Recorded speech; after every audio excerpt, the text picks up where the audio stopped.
My name is Alex Rivera, and I'm 32 years old. This all happened last October when my friends and I decided to escape the suffocating bustle of urban life for a weekend retreat into the vast, ancient wilderness of Humboldt Redwood State Park in Northern California. We piled into an old RV, its faded paint and creaking frame a stark reminder that it was nothing more than a relic, and set out with high hopes of reconnecting with nature and, more importantly, with each other. I'd taken on the role of leader, partly by default, and partly because I'd always prided myself on being pragmatic and resourceful. Yet, beneath that calm exterior, I carried a deep-seated need to prove I could overcome personal failures from my past. I wasn't alone in this endeavor. My friends brought their own complexities to the mix. Beth Monroe, a gentle soul in her late 20s with an almost eerie intuition, was the emotional center of our group. She always sensed when something was off, even before our nerves could catch on. Then there was Chris Delgado, our impulsive, thrill-seeking friend in his early 30s, whose adventurous spirit sometimes led us into danger without a second thought. Lastly, Dylan Frost, also in his 30s and known for his dry humor and healthy skepticism, often played the role of the doubter, dismissing any warnings as mere figments of our imagination. We arrived at the park after a long drive, the towering redwoods standing sentinel around our tiny campsite. The RV's engine coughed and sputtered into life, a foretaste of the mechanical troubles that would plague our weekend. The heater was malfunctioning and our power supply was unreliable at best, but we were determined to make the best of it. Our first night passed with the usual mix of light-hearted banter and nervous excitement. The wind whispered through the trees, and I found myself strangely comforted by the rustling leaves. Yet, as dusk crept in, an unsettling stillness took over. I remember Beth's eyes widening as she pointed out strange, deliberate carvings on one of the massive redwoods, a series of indigenous symbols that none of us could decipher. "It almost looks like a warning," she murmured, her voice tinged with both awe and dread. The first sign that something was truly amiss came soon after. While I was checking the RV's old radio trying to catch some local news or weather updates, I was met with intermittent bursts of static. But amidst the static, I distinctly heard a garbled voice, almost as if someone was pleading for help in a language I couldn't understand. I dismissed it as faulty wiring at first, but the incident unsettled me more than I cared to admit. That same night, as the temperature inexplicably dropped and an unnatural mist began to roll in, the forest seemed to come alive with whispers. Faint, childlike laughter floated on the wind, mixing with hushed murmurs that sounded almost like names being called. I couldn't shake the feeling that we were not alone. The following morning, our attempts to start the RV's heater were met with nothing but stubborn silence. And the cold crept into our bones as we prepared for the day. Over breakfast, group tension simmered beneath the surface. Chris was eager to explore the trail that Beth had hinted might be the source of the strange carvings, while Dylan scoffed at the notion of indigenous curses and supernatural warnings. "It's just a bunch of old folklore," he insisted, though his eyes betrayed a flicker of uncertainty. Despite Dylan's protests, Chris's relentless curiosity won out. We decided to set off later that afternoon to check out a secluded clearing deep in the woods, a place that the locals had mentioned in hushed tones as being cursed. I couldn't help but feel a sense of foreboding as we ventured farther from the relative safety of our campsite. The redwoods, ancient and towering, seemed to watch our every step. As we trekked along a narrow, winding trail, the atmosphere grew palpably heavy. The air was filled with a pungent mix of damp earth and decaying leaves, and every sound was amplified in the eerie silence. Beth was quiet, her eyes darting nervously from one gnarled tree to the next. Suddenly, out of the corner of my eye, I caught a glimpse of movement, a fleeting silhouette darting between the trees.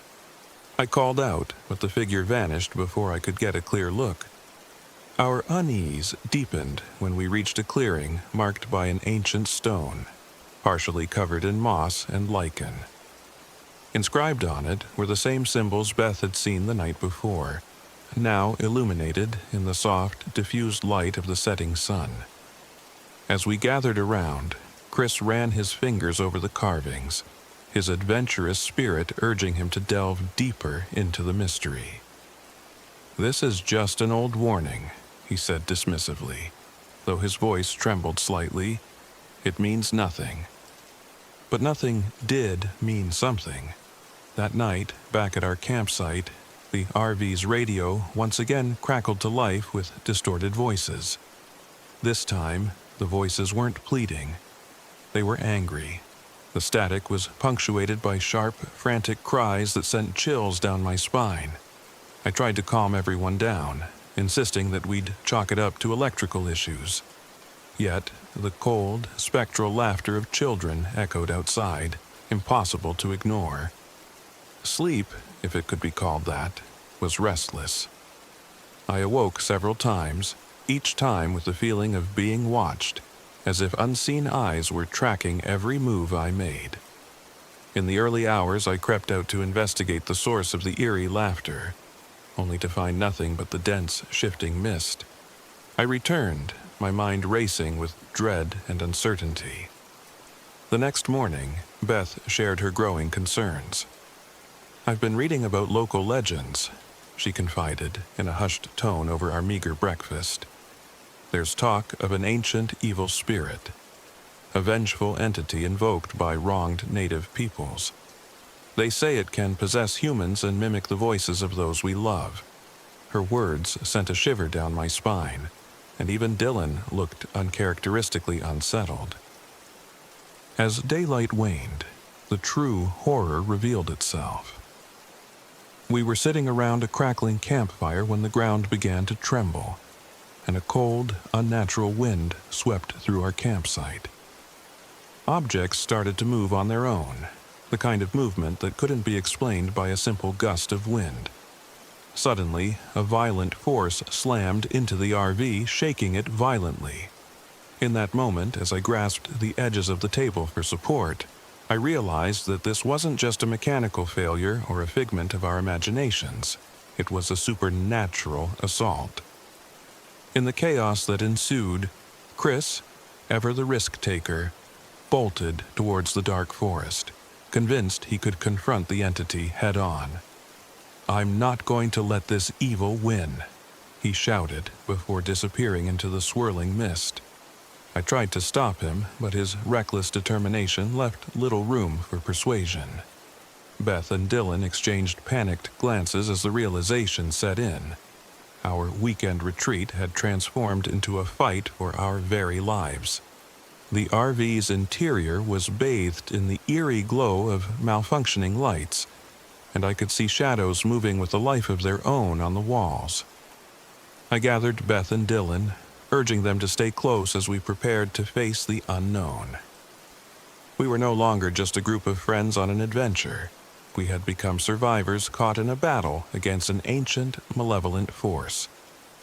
We decided to search for Chris, leaving the relative safety of our RV with nothing more than a couple of flashlights and our dwindling resolve. The forest, once inviting and majestic, had turned into a labyrinth of terror. Every snap of a twig, every rustle in the underbrush made our hearts race. I led the way, my mind filled with a mix of determination and fear. After what felt like hours of frantic searching, we came upon a clearing that matched the description Beth had pieced together from her research. At its center stood an ancient grove, the trees so old and imposing that they seemed to be the guardians of time itself. There, we found evidence of a violent struggle. Broken branches, scattered belongings, and a trail of blood that made my stomach churn. Chris's absence was deafening, and I feared the worst. It wasn't long before the supernatural force made its presence unmistakably known.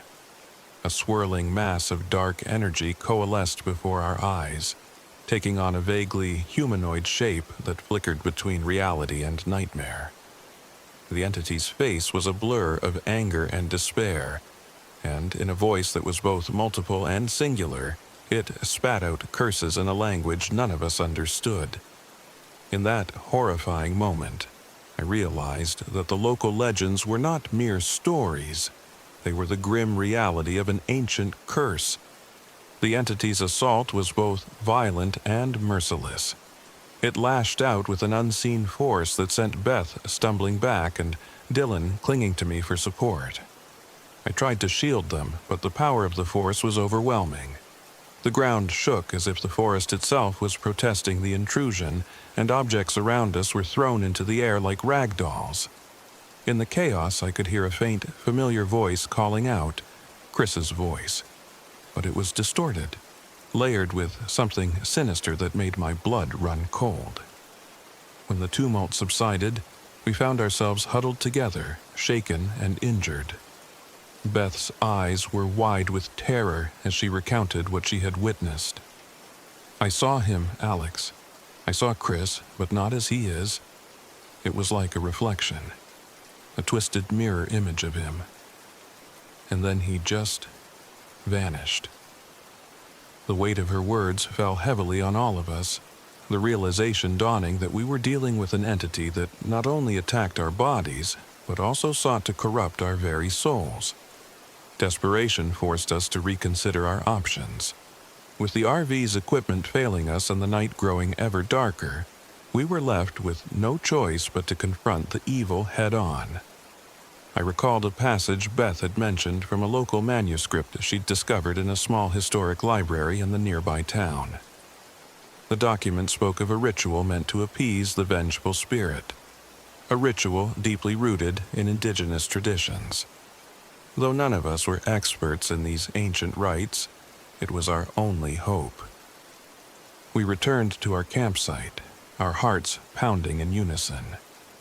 The plan was fraught with uncertainty, but it was the only way to end the nightmare. Under Beth's gentle guidance, we gathered the materials described in the manuscript. A few simple offerings from nature, a handful of sage, some water from a nearby spring, and a small bundle of dried herbs. Every step felt sacred, every action a desperate plea to forces beyond our understanding. The night of the final confrontation was the darkest we'd ever known. The moon was hidden behind a thick veil of clouds, and a cold wind howled through the trees like a chorus of lost souls. We returned to the ancient grove, now transformed into a macabre battlefield where nature and the supernatural collided. There, in the center of the clearing, we set up a makeshift altar at the base of an enormous redwood. Its bark gnarled and ancient, as if it were the vessel for centuries of secrets and sorrow. I could feel the entity's presence closing in, a palpable force that made the hairs on my arms stand on end. Beth began the ritual, her voice soft but determined as she recited the ancient incantations from the manuscript. Dylan's skepticism was replaced by a raw, primal fear as he joined in, his voice trembling with each word. The entity, angered by our defiance, manifested fully now, a swirling, malevolent storm of energy that defied comprehension. It roared with the voices of the damned, and for a moment, it seemed as if the very fabric of reality was tearing apart. I stood frozen, torn between the instinct to flee and the desperate need to hold on to hope. In that climactic moment, I felt a surge of determination. I would not let this evil claim another friend, not while I still had a chance to fight. The ritual reached its crescendo, and the air crackled with the combined force of ancient words and modern desperation. I could see the entity recoiling, its form flickering as the power of the ritual took hold. But in the midst of the chaos, a violent backlash erupted. The force of the supernatural attack surged forward, striking Chris with an intensity that sent him tumbling to the ground. I watched in horror as his life slipped away before my eyes. an impulsive act of bravery turned tragic consequence. The loss of Chris shattered us. His death was not just a personal tragedy, it was a brutal reminder that the darkness we were facing was merciless and capable of claiming lives without hesitation. With tears streaming down my face and grief mingling with fear, I clutched Beth and Dylan as we continued the ritual with renewed determination. We had no choice but to see it through, to force the entity back into the depths from which it had emerged. As the final words of the incantation left our lips, the entity let out one last, ear-splitting shriek. The dark mass of energy exploded outward, dissipating into the night like a wisp of smoke carried away by the wind. For a moment, there was silence, an eerie, haunting calm that enveloped the grove. The oppressive weight of the evil had lifted, though the scars of our encounter would remain forever. In the aftermath, as dawn broke over the ancient redwoods, we gathered our shattered belongings and our broken hearts. Chris was gone, a casualty of the supernatural forces that had invaded our lives. The manuscript had provided only temporary respite, a fragile barrier against an evil that, though subdued, was far from vanquished. We were left with a bitter truth. Some forces in nature are not meant to be understood or controlled, and sometimes survival comes at a terrible price. Returning to the RV, now little more than a battered shell, we made a silent vow to honor Chris's memory by living with a cautious respect for the land and its hidden terrors. I knew that the experience had changed us all. Beth's intuitive warnings, Dylan's skeptical transformation, and even my own hardened resolve had been irrevocably altered by that night in the redwoods. Now, whenever I find myself near towering trees or a whisper on the wind, I'm reminded of that fateful weekend. I carry the weight of loss and the echo of ancient curses wherever I go. The wilderness is not merely a sanctuary of natural beauty, it is also a keeper of secrets, where the past and the supernatural coexist in a precarious balance. And sometimes, in the silence of the night, I can still hear the distant laughter of children and the mournful cry of a vengeful spirit, a haunting reminder that some whispers in the redwoods are never truly silenced. That experience taught me that survival is not just about escaping danger, it's about facing the unknown with courage, even when the forces you battle are as old and inscrutable as the forest itself. My name is Alex Rivera, and at 32 I learned that some mysteries are best left undisturbed, and some evils, no matter how deeply buried, will always find a way to remind you that nature holds dominion over us all.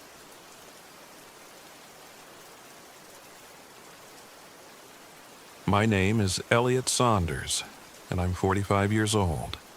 This all happened last winter when I left behind the suffocating memories of my past and embarked on a solo RV camping trip to Mendocino National Forest in Northern California. I was desperate for solitude, a chance to escape my inner demons and maybe, in the silence of nature, find a way to forgive myself. I'd spent years haunted by a personal tragedy, the kind that gnaws at your soul in the quiet moments and fills every sleepless night with regret.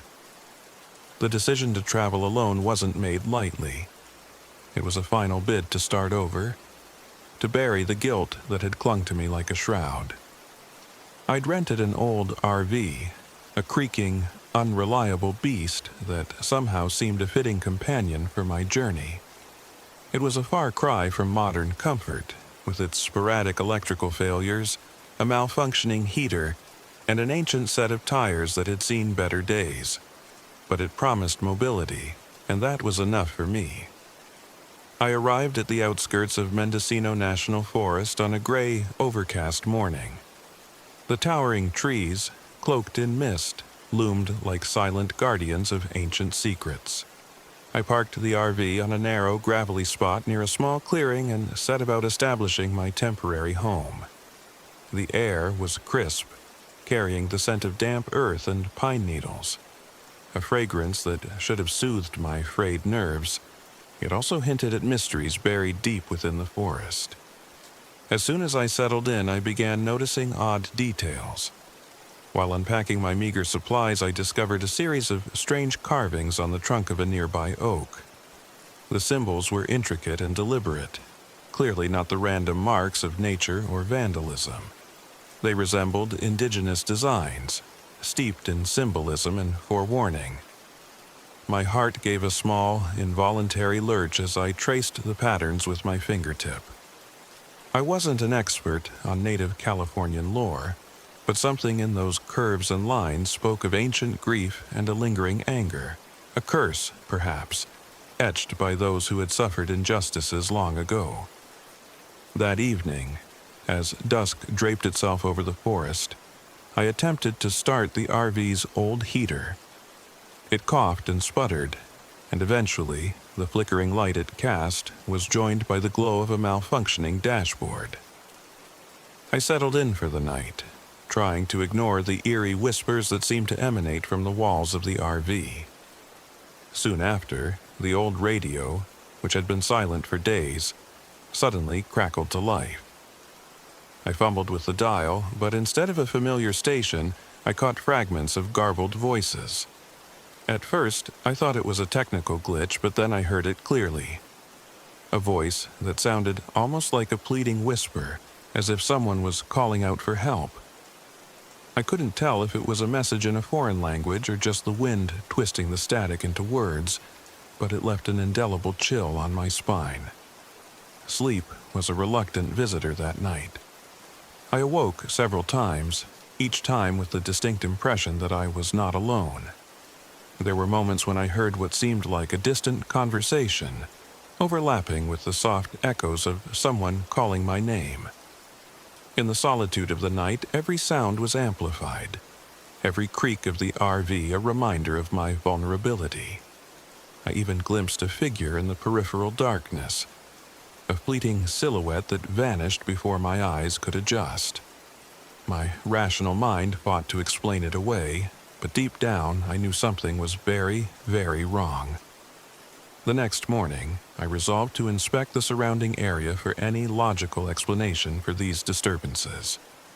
With a thermos of lukewarm coffee and a notebook in hand, I trekked out into the forest. The mist was still thick, and every step on the mossy ground seemed to echo in the quiet.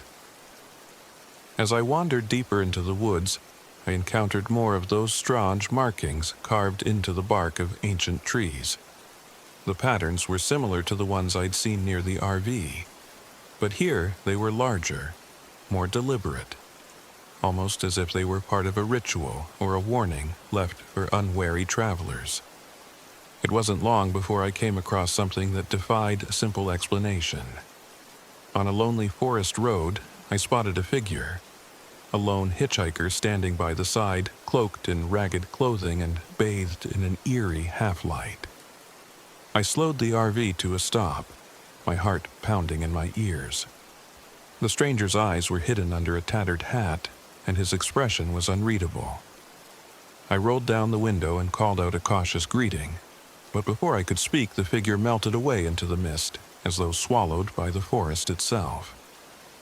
I sat there for several minutes, stunned by the encounter, wondering if my mind was playing tricks on me in the solitude of this strange place. Back at the RV, the unsettling sounds persisted. At odd intervals, the radio would burst into life again, this time delivering short, disjointed messages in a language I couldn't identify. The voices overlapped, as if multiple souls were trying to speak at once, a cacophony of desperation and sorrow. I couldn't shake the feeling that the forest was trying to communicate with me, that somewhere in its depths lay an answer to the mysteries unfolding around me. The physical challenges of the trip soon added to my growing unease. One afternoon, while I was inspecting the area near my campsite, a sudden landslide sent a shudder through the ground. Rocks and dirt cascaded down the slope, narrowly missing my RV and trapping me for a few agonizing minutes before the danger passed. I emerged, shaken and breathless, realizing that nature itself was a formidable, unpredictable force. The landslide wasn't just a random accident, it felt like a deliberate act, as if the forest were actively trying to isolate me further. In the days that followed, I began experiencing recurring visions that blurred the line between reality and nightmare. On several occasions, as dusk settled and the forest transformed into a realm of shifting shadows, I saw a spectral figure appear among the trees. This figure resembled an indigenous warrior, his face etched with sorrow and an unspoken rage. His eyes, dark and penetrating, seemed to bore into my very soul. The vision was fleeting, a mere glimpse that vanished as quickly as it came, but each time it left me with an overwhelming sense of grief and warning. The more I struggled to ignore these supernatural signs, the more forcefully they demanded my attention. At night, the RV's interior would be filled with whispers, as if voices from the past were trying to reach me. They spoke in half-formed phrases, echoing memories of loss and injustice, and sometimes I even thought I heard the soft, mournful lament of a long-lost loved one. I wasn't sure if these auditory hallucinations were products of my guilt-ridden mind, or if the forest itself was imbued with a restless, vengeful spirit. One particularly cold and overcast evening, the atmosphere reached a fever pitch. I sat huddled near the RV's weak heater, trying to muster the strength to write down my thoughts and document the inexplicable events. That's when I felt it. A presence so intense it seemed to fill the cramped space of the RV. The air grew oppressively heavy, and a sudden, bone-deep chill coursed through me.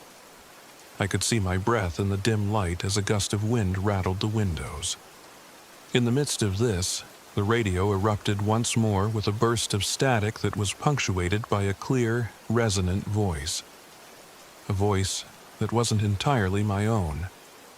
It was as if someone, or something, was speaking directly to me, urging me to confront the past I had long tried to bury. I knew then that I was not merely dealing with faulty equipment or natural phenomena. There was another worldly force at play, one that seemed to be both a guardian and a harbinger of sorrow. As the nights passed, the supernatural encounters grew more vivid and personal. The spectral warrior appeared with increasing regularity, his image haunting my dreams, and his mournful gaze searing into my waking moments. It became impossible to ignore that this presence was not simply a random ghost, but a manifestation of something deeply tied to the land's history. A vengeful spirit born from the wrongs inflicted upon indigenous peoples. A guardian whose sorrow had turned to wrath. One night, under the pale light of a full moon that broke through the clearing clouds, I found myself standing on a narrow ridge far from the RV. The forest below was awash in a ghostly luminescence, and the air was thick with mist. It was there, amidst the towering trees and the whisper of the wind, that I finally came face to face with the spectral guardian. The figure materialized before me like a vision. A tall, gaunt presence draped in ethereal armor, his eyes filled with centuries of grief and unyielding anger. I froze, rooted to the spot by both fear and a strange, inexplicable empathy. In that surreal moment, I realized that the spirit was not simply an enemy to be vanquished, but a mirror reflecting the darkness within me. The sorrow I'd buried for so long, the guilt that had kept me awake at night, was echoed in the spirit's haunted eyes. The confrontation became a battle on two fronts, the supernatural force attacking with violent, unpredictable energy, and my own internal struggle to accept the mistakes of my past. The spirit's presence was overwhelming. It sent shockwaves through the forest, knocking the breath from my lungs. I felt the ground tremble beneath my feet, as if nature itself were protesting the intrusion of this ancient pain into the present. For what felt like an eternity, the forest became our battleground. Each gust of wind a cry of anguish, each rustle of leaves a whispered accusation. I heard voices from all around, a chorus of lost souls and broken promises, urging me to confront what I'd long denied. In the midst of this chaos, I remembered something I'd once read in an old journal during my research into local legends, a passage that spoke of appeasing a restless spirit through acknowledgement and reconciliation. With no other recourse, I forced myself to speak aloud, my voice trembling as I addressed the spectral figure. "I know your pain," I said, my voice barely audible above the howling wind. "I know the injustice and sorrow that binds you. I am haunted by my own regrets, and I offer my apology to this land, to you, for the wrongs committed in its name." For a long moment there was only silence. The oppressive energy that had surrounded me seemed to waver, and I felt a subtle shift in the atmosphere, a gentle easing of the tension that had gripped the forest. The spectral warrior's eyes, once blazing with fury, now shimmered with a deep, sorrowful understanding. His form flickered like a candle in the wind, and though his presence remained, it no longer felt as violently intrusive. It was as if, for that brief moment, we had reached a fragile truce, a temporary reconciliation between the living and the spirit world. I stood there long after the wind had subsided, overwhelmed by a mix of relief, sorrow, and a newfound resolve. I knew that the supernatural forces in the forest were far from vanquished, and that my encounter was only the beginning of a long journey toward inner healing. The spirit receded into the shadows, leaving behind an echo of its presence, a final faint whisper that seemed to say, "Remember and forgive." In the days that followed, I took stock of the strange, surreal experiences I'd endured. The RV's unreliable machinery and the harsh isolation of the forest had forced me to confront not only external dangers but also the darkest corners of my own heart. I continued to document every unsettling detail in my notebook. The cryptic symbols on the trees, the haunting voices on the radio, the spectral visions that invaded my sleep. Each entry became a testament to the delicate balance between the ancient, vengeful power of the land and my own struggle for redemption. I eventually managed to repair some of the RV's failing systems enough to make a cautious journey back to civilization. Yet, even as I drove away from Mendocino National Forest, the memories of that winter lingered like shadows at the edge of my vision. I often caught myself glancing in the rearview mirror, half expecting to see the spectral warrior's sorrowful gaze watching me depart. The experience had left an indelible mark, a reminder that sometimes the ghosts we encounter in the wilderness are as much a part of us as the regrets we carry. Looking back, I realized that my journey into the forest was never just about escaping my past. It was about coming to terms with it. The supernatural presence, though terrifying in its violent manifestations, forced me to confront the deep-seated guilt that had plagued me for years. The vengeful spirit, a living relic of historical injustice, became a mirror for my own inner turmoil. And by acknowledging that pain, by offering an apology, even if only in my own mind, I found a measure of peace that I had thought impossible. I left Mendocino National Forest changed. The isolation and the inexplicable horrors had tested me in ways I never imagined. But they also led to a cathartic reckoning with my inner self. I learned that survival isn't merely about avoiding danger or repairing a broken RV. It's about facing the truths we've long denied and finding the strength to forgive ourselves. As I continue on my journey, I carry with me both the scars of that fateful winter and a cautious hope.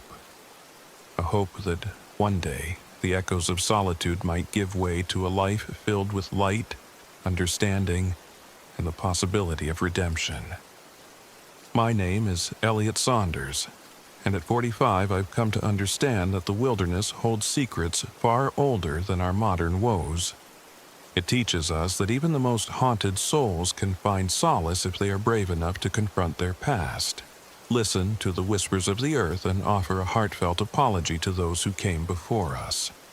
The forest remains, ever mysterious and full of ancient power, and I know that its lessons will stay with me for as long as I walk this earth, reminding me that even in the darkest solitude there is a path toward healing and a chance to rebuild a life from the fragments of regret.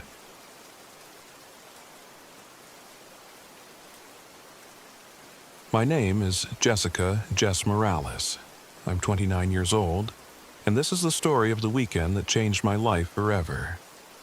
It happened last October in the depths of Redwood National Park, where nature's beauty masks secrets best left undisturbed. I had always been drawn to the wild, its mystery and unpredictable moods calling out to my adventurous spirit.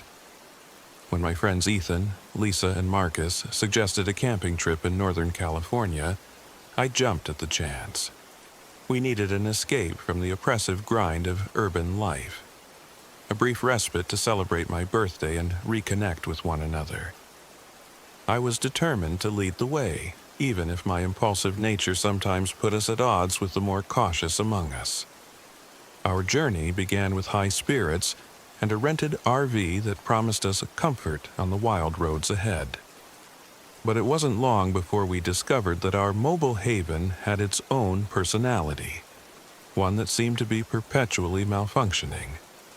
The heater sputtered erratically, the stove would sometimes refuse to ignite, and every rattle along the bumpy road made my heart race with a foreboding sense of unease. I joked about our haunted RV at first, but as the miles melted away beneath the towering ancient redwoods, the forest itself began to whisper warnings of a darker destiny. We set up camp on the outskirts of a dense grove near the Newton B. Drury Scenic Parkway. The redwoods, ancient and somber, loomed above us like silent guardians of old secrets. The evening was cool, and a light mist crept in, adding a surreal quality to the night. Ethan, always the practical one, spent the first hour double-checking our gear and trying to fix what he could on the RV. His logical mind reassured him that our misfortunes were nothing more than technical glitches. Lisa, on the other hand, grew increasingly quiet. I could see her eyes darting around, taking in every rustle of the wind and every creak of the wooden frame of the RV. Marcus, our resident historian, had been unusually silent during our drive. His mind was clearly already weaving together the threads of local legends that had long haunted these woods. It wasn't long before the eerie signs began. The first was subtle, a series of inexplicable sounds that floated through the forest. At first, I convinced myself they were just the natural calls of nocturnal wildlife. But as night deepened, the sounds shifted into what sounded like soft chanting. The voices were indistinct, almost like murmurs carried on the wind, yet they seemed to pulse with a sinister rhythm. Lisa's face grew pale as she whispered, "I've heard about this. The legends of a curse, a vengeful spirit, a witch." Her tone left little room for dismissal. I tried to laugh it off, though even my voice trembled slightly as I reassured everyone. It's just our imagination, right? The forest is full of sounds. But as I walked outside to check on the RV's surroundings, I noticed something that sent chills down my spine. On a massive redwood trunk near our campsite were strange carvings. The symbols looked like ancient runes, swirls and lines etched deeply into the bark, almost as if they had been there for centuries, waiting for someone to notice. I ran my fingers over the rough surface, feeling a shock of cold that wasn't entirely due to the chilly air. The night grew colder, and the mist thickened. Our group gathered around a makeshift fire near the RV. The tension was palpable. Ethan's logical reassurances fell on deaf ears, and even his calm demeanor couldn't mask his underlying anxiety. Marcus began recounting the local lore he had spent years poring over. According to his research, the area had once been the domain of a powerful witch, referred to in whispers as the Redwood Witch. Locals believed she was a spirit wronged by both indigenous peoples and early settlers, a being cursed to roam the forest in eternal vengeance. Her appearances were said to be harbingers of doom, accompanied by unnatural phenomena. As Marcus spoke, every snap of a twig and rustle in the underbrush made my pulse quicken. I tried to focus on the flickering flames, but my mind was unwilling to let go of the foreboding. It wasn't long before we noticed further signs. The ground around our RV bore fresh, small footprints, too deliberate to be those of any animal we knew.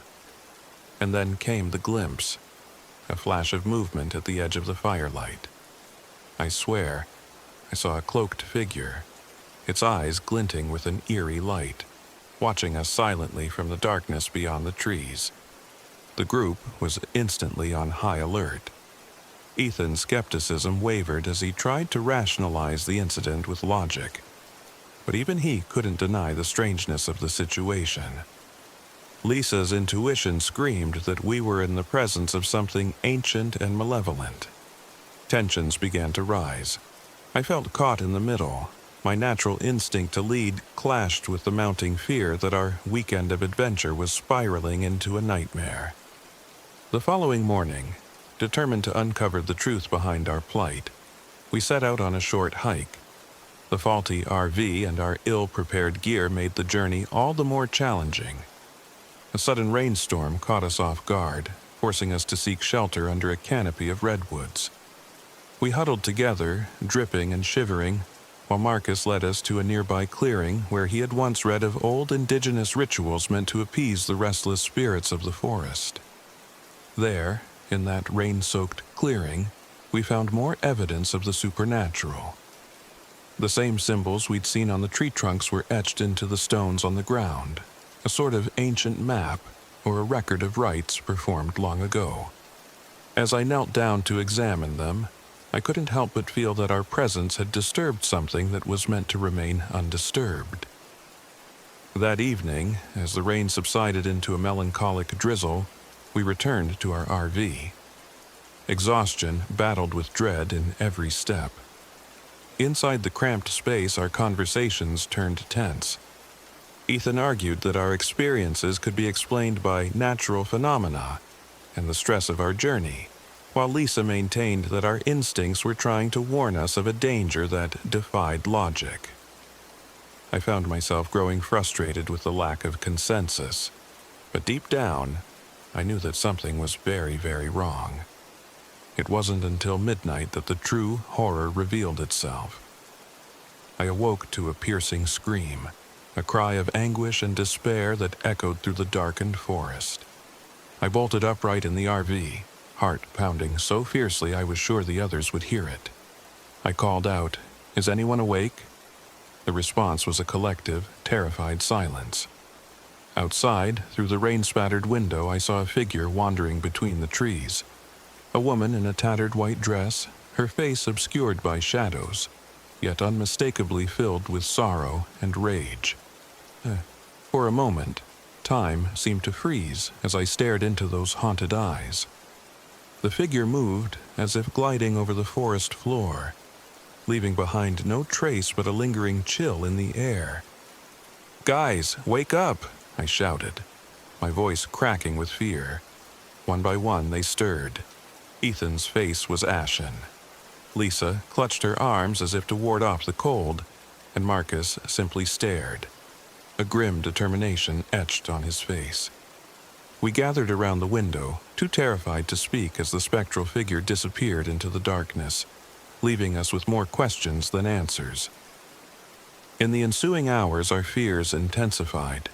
The witch's presence grew more invasive.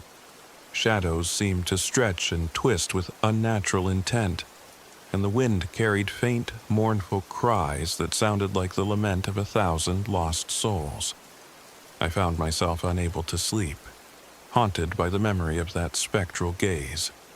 Every creak and rustle felt like a prelude to something unspeakable. The next morning, Marcus took it upon himself to research the local lore in earnest.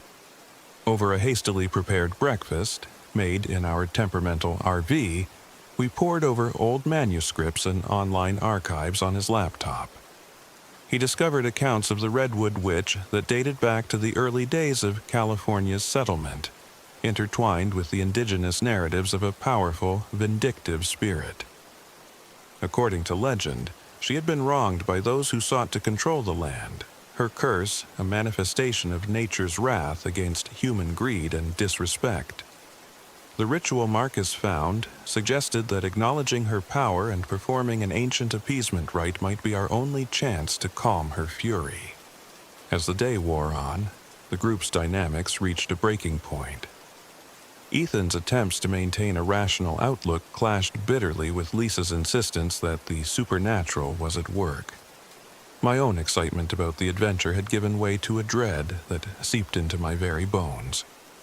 We argued over the best course of action.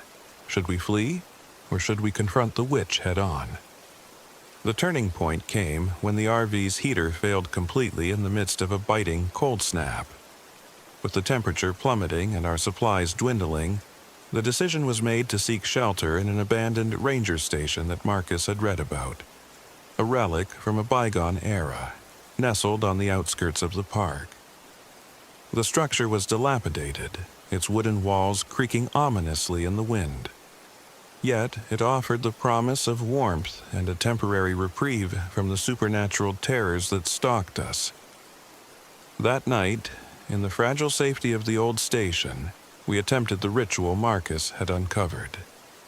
The instructions were cryptic, a blend of indigenous symbolism and the desperate pleas of those who had encountered the witch before us.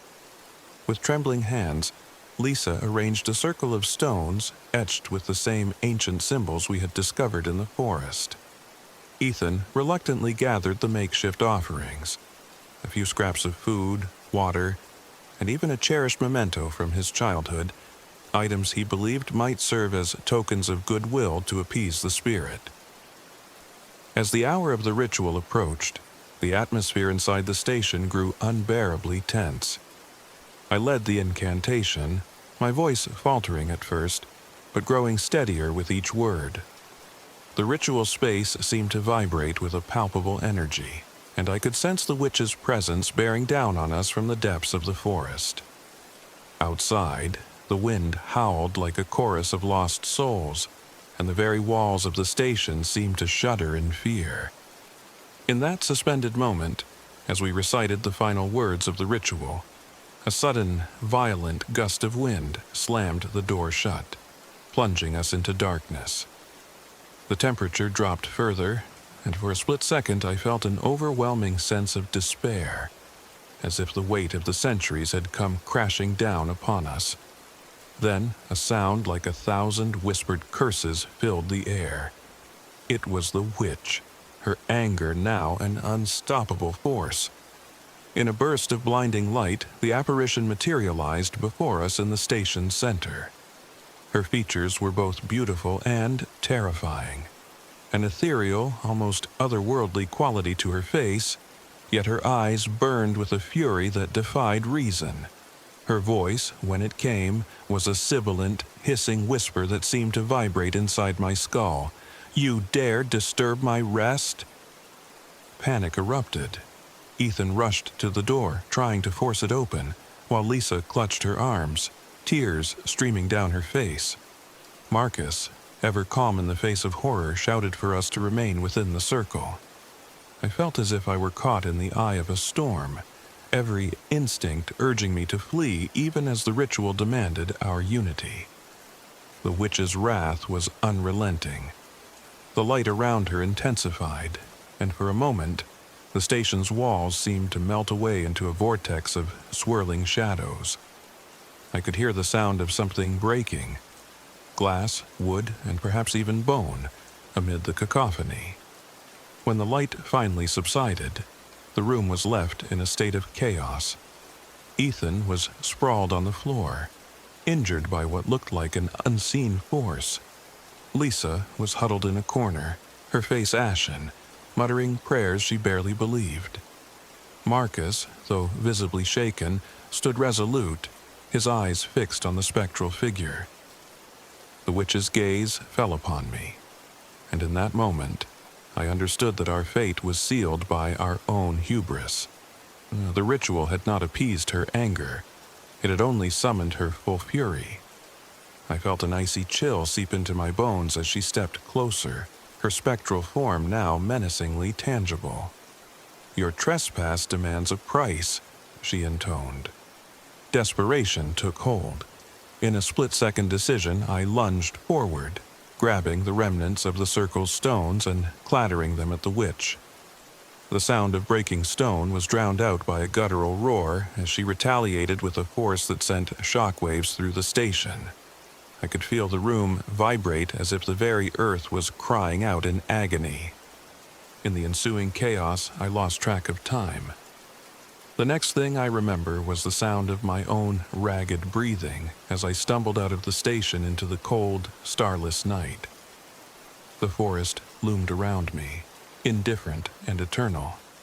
I looked back once, catching a glimpse of Marcus dragging Ethan away from the crumbling building, while Lisa's anguished cries faded into the distance. Somewhere in that night, amid the terror and the surreal, I knew that we had crossed a threshold from which there was no return. For days after that night, I wandered the edge of Redwood National Park, lost in a maelstrom of shock and regret. The witch's curse had claimed more than we had bargained for: our trust, our safety, and, tragically, some of our lives. I carry scars both seen and unseen. The forest, once a symbol of freedom and beauty, is now etched in my memory as the realm of the vengeful spirit. A realm where every rustle, every whisper, holds the potential for unspeakable horror.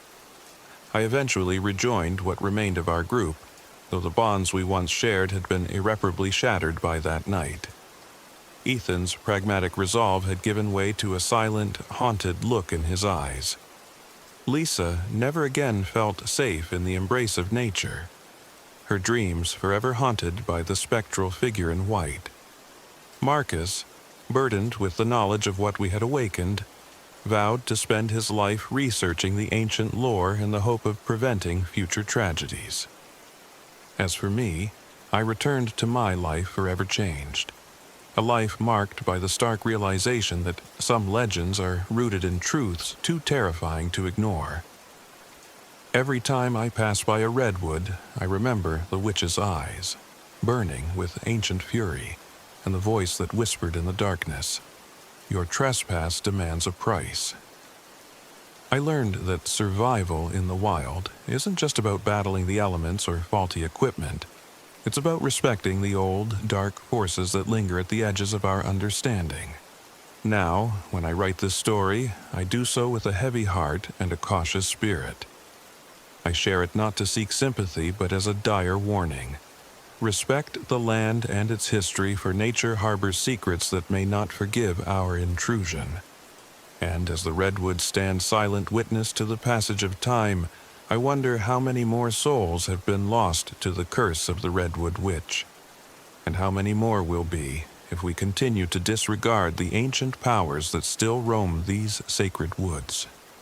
Every night, as I lay in bed far from those haunted trees, I close my eyes and hear that echo, a reminder that the wilderness is alive, and sometimes it remembers.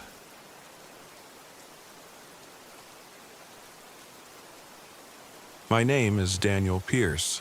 I'm 35 years old, and this happened last winter along California's rugged Lost Coast, near the banks of the Mattole River.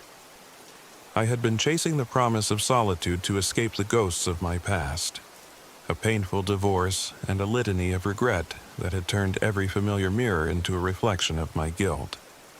I hoped that the isolation of an RV camping trip in this wild, windswept place might help me find a sliver of peace. I rented an old RV, its paint chipped and its engine a bit temperamental, from a small agency in Eureka. The vehicle was supposed to be my temporary sanctuary on wheels, a cocoon where I could confront my inner demons away from the distractions of everyday life. But on the long winding drive along the coast, the RV seemed to conspire against me. The dashboard lights flickered intermittently, and the heater sputtered in a way that left me shivering during the cold stretches of night. I chalked it up to the RV's age and my own paranoia, unaware that these mechanical hiccups were only the first hints of a far more sinister presence.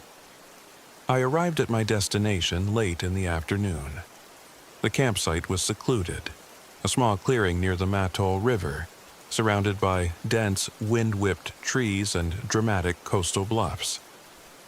The rhythmic murmur of the river provided a soothing soundtrack to the otherwise eerie stillness. I set up my temporary home, unpacking a few essential supplies and my sparse belongings, all the while trying to push aside the nagging sense that something was off. The first night was unsettling. As I settled into the cramped confines of the RV, I couldn't shake the feeling that the place was watching me. The RV's interior, lit only by a weak overhead lamp, cast long, distorted shadows that danced on the walls. At around 2 a.m., I awoke to a strange noise, a series of soft knocks, almost like a hesitant tap on the side of the vehicle. I lay there in the darkness, my heart hammering, telling myself it was just the wind playing tricks. But then, as I reached for the small flashlight on the counter, I caught a glimpse of something in the rearview mirror that made my blood run cold. For a brief moment, there was a shadow, a figure that moved just behind me, mimicking my every twitch and shift. I spun around, but the RV's interior was empty. The rational part of my mind screamed that it was nothing more than a trick of the light, or my imagination running wild in the darkness. Yet, as I tried to dismiss the vision, an uneasy sensation settled over me. The following morning, I decided to take a walk along the riverbank to clear my head. The fog hung low over the water, and the silence was broken only by the soft lapping of the river and the occasional rustle of leaves. As I walked, I found something even more unnerving than my midnight vision. A small, crumpled piece of paper tucked under a rock near the water's edge. I picked it up with trembling fingers and discovered it was a note, hastily scrawled in a shaky hand. It read, "I see you. The past is never far behind." I couldn't tell if it was meant for me, or if it was a remnant of some other long-forgotten soul. Either way, the message struck a chord deep within me, dredging up memories I had tried so desperately to forget. That night, as darkness fell again and the temperature dropped, I settled in the RV with a sense of dread I couldn't quite shake. The faulty heater made the cold bite at my skin, and the persistent creaks and groans of the aging vehicle set my nerves on edge. I tried to focus on a book, but every so often I'd catch a glimpse of movement in the mirror, a shadow or reflection that didn't belong. It was as if the RV's windows were portals not only to the stormy night outside, but also to a parallel, darker world lurking just beyond my sight. Sleep was elusive. I dreamt of a faceless figure trailing me in the dark corridors of my past, whispering accusations and regrets that I had long buried. In these dreams, the figure's eyes would burn with a malevolent light, and it would vanish whenever I tried to approach, leaving behind only the bitter taste of despair. Upon waking, drenched in sweat, I couldn't help but wonder if these visions were merely a product of my mind, or if something truly supernatural was at play. As days turned into a tense, blurry haze, the line between my internal torment and the external horrors began to blur. I started noticing more anomalies with the RV itself. The radio would spontaneously emit static-laden murmurs that sounded suspiciously like whispers of my own voice, and the digital clock would reset at odd intervals, as if time itself was being manipulated. At one point, while checking the RV's rearview mirror, I saw it again. a shadow that perfectly mirrored my movements, but with a slight delay, as if it were watching me from a few seconds in the future. I felt a chill run down my spine, and a deep-seated fear took root in my gut. Determined to understand what was happening, I began searching online for explanations. Late one night, between bouts of restless pacing and scribbling notes in a battered journal, I discovered accounts of spirit doubles, doppelgangers that have been reported by lone travelers in remote areas. These entities, according to local legends and indigenous folklore from the region, were not just spectral apparitions, but manifestations of a person's inner darkness and guilt. They preyed on those who had unresolved regrets, forcing them to confront their most painful memories in a very literal and often violent way. The more I read, the more the pieces began to fall into place. I recalled my divorce, the bitter arguments, the promises broken, and the deep, unspoken guilt I carried with me every day. Could it be that this doppelganger was not an external demon at all, but a reflection of the torment I had tried to bury? The thought was both terrifying and, in a twisted way, cathartic. But even as I wrestled with this possibility, the entity grew bolder. One cold, moonless night, I was awakened by a sound that shattered the uneasy silence. It was not the tapping or the creaking of the RV. It was a low, guttural whisper, coming from somewhere outside near the back of the vehicle. I fumbled for the flashlight and stepped outside, my breath visible in the icy air. In the beam of the light, I saw footprints in the damp earth, footprints that were not my own. They led away from the RV and into the dark forest, vanishing into the thick underbrush as if they had been washed away by the tide of time. Heart pounding, I followed the trail until I reached a small clearing where the wind seemed to carry voices, a cacophony of faint whispers that grew louder with each step. It was here, under a skeletal oak tree, that I first encountered the doppelganger in earnest. In the center of the clearing, illuminated by a stray shaft of moonlight breaking through the cloud cover, stood a figure identical to me in every way except for the eyes. Its eyes were dark, empty voids that radiated an unyielding malice. The figure didn't move, yet I felt its presence like a physical weight pressing down on me. I froze, every instinct screaming to run, yet I couldn't tear my gaze away. The doppelganger's lips moved, but the words were indecipherable, a mix of my own murmurs and something otherworldly, echoing my deepest regrets.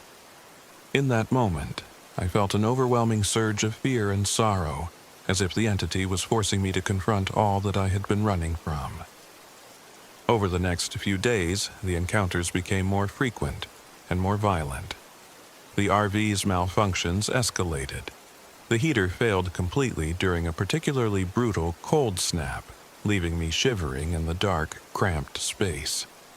The radio continued to emit those chilling, disjointed whispers that seemed to criticize every misstep of my past. And every time I glanced into a reflective surface, be it a window, a puddle on the ground, or even a compact mirror, the image of my doppelganger would appear, always just a fraction of a second behind me, as though it were mimicking my movements in a cruel parody. I began to document every encounter in my journal, hoping that putting the details down on paper might help me separate reality from the horrors of my mind. I described the slow evolution of my fear, from a nagging suspicion to an all-consuming dread. I wrote about the night the entity followed me relentlessly, appearing in the corner of my vision as I drove the RV along the coastal roads. I even found more of those cryptic notes, now scrawled on the inside of the RV's door. Face your past, or be consumed by it. Each note seemed to be a direct message from the doppelganger, a sinister reminder that I could no longer hide from what I had done. One particularly harrowing evening, after a day spent in bitter introspection, I decided that I needed to confront the entity once and for all. Armed with nothing more than a flashlight, my journal, and a deep-seated resolve born of desperation. I ventured out into the forest, following the sound of the whispering winds that had become so familiar. The night was frigid, and a thick fog rolled in, reducing visibility to mere feet. Every step felt like a descent into the heart of my own personal nightmare. In a small clearing beside the river, I stopped and listened. The sound was unmistakable now, a distorted echo of my own voice, filled with accusations and sorrow. "You left them behind," it whispered. "You couldn't save them." The words cut deeper than any physical wound, dredging up memories of mistakes I had long wished to forget. In that moment, I realized that this doppelganger was not simply a supernatural curiosity. It was an embodiment of every regret, every failure, every broken promise that had driven me into isolation. Summoning all the courage I had left, I spoke aloud into the darkness. "I am here. I will face you." The words trembled in the cold air, and for a long, agonizing moment, there was silence. Then, from the depths of the fog, the doppelganger emerged fully, a perfect, nightmarish mirror of myself, but with eyes that shone with an unnatural darkness. It stepped closer, its movements mirroring mine in a distorted ballet of inevitability. For what felt like an eternity, we stood facing each other in that desolate clearing. The silence was heavy with unspoken truths, and every fiber of my being screamed to flee. But I couldn't. I had come too far, and the confrontation was unavoidable. The doppelganger's lips parted, and it began to speak in a voice that was both mine and not mine. A cacophony of memories and lost time. "You can't run from what you are," it intoned. "You must atone." In that moment, the confrontation transcended the physical. It became a battle for my soul, a desperate struggle to reclaim the parts of me that I had tried to bury under layers of denial and regret. I closed my eyes and recalled every painful memory, every misdeed that had led me to this point. I thought of the people I had hurt, the opportunities I had squandered, and the life I had abandoned in my pursuit of isolation. With each recollection, I felt the weight of my guilt press down harder, but I also felt a glimmer of resolve, a determination to confront and accept my past rather than be defined by it. When I opened my eyes again, the doppelganger had taken a step back, as if recoiling from my newfound resolve. The air around us seemed to shimmer with a strange energy, and the whispers in the wind grew louder, as though acknowledging the significance of this moment. "I accept," I said softly, almost to myself. "I accept my past.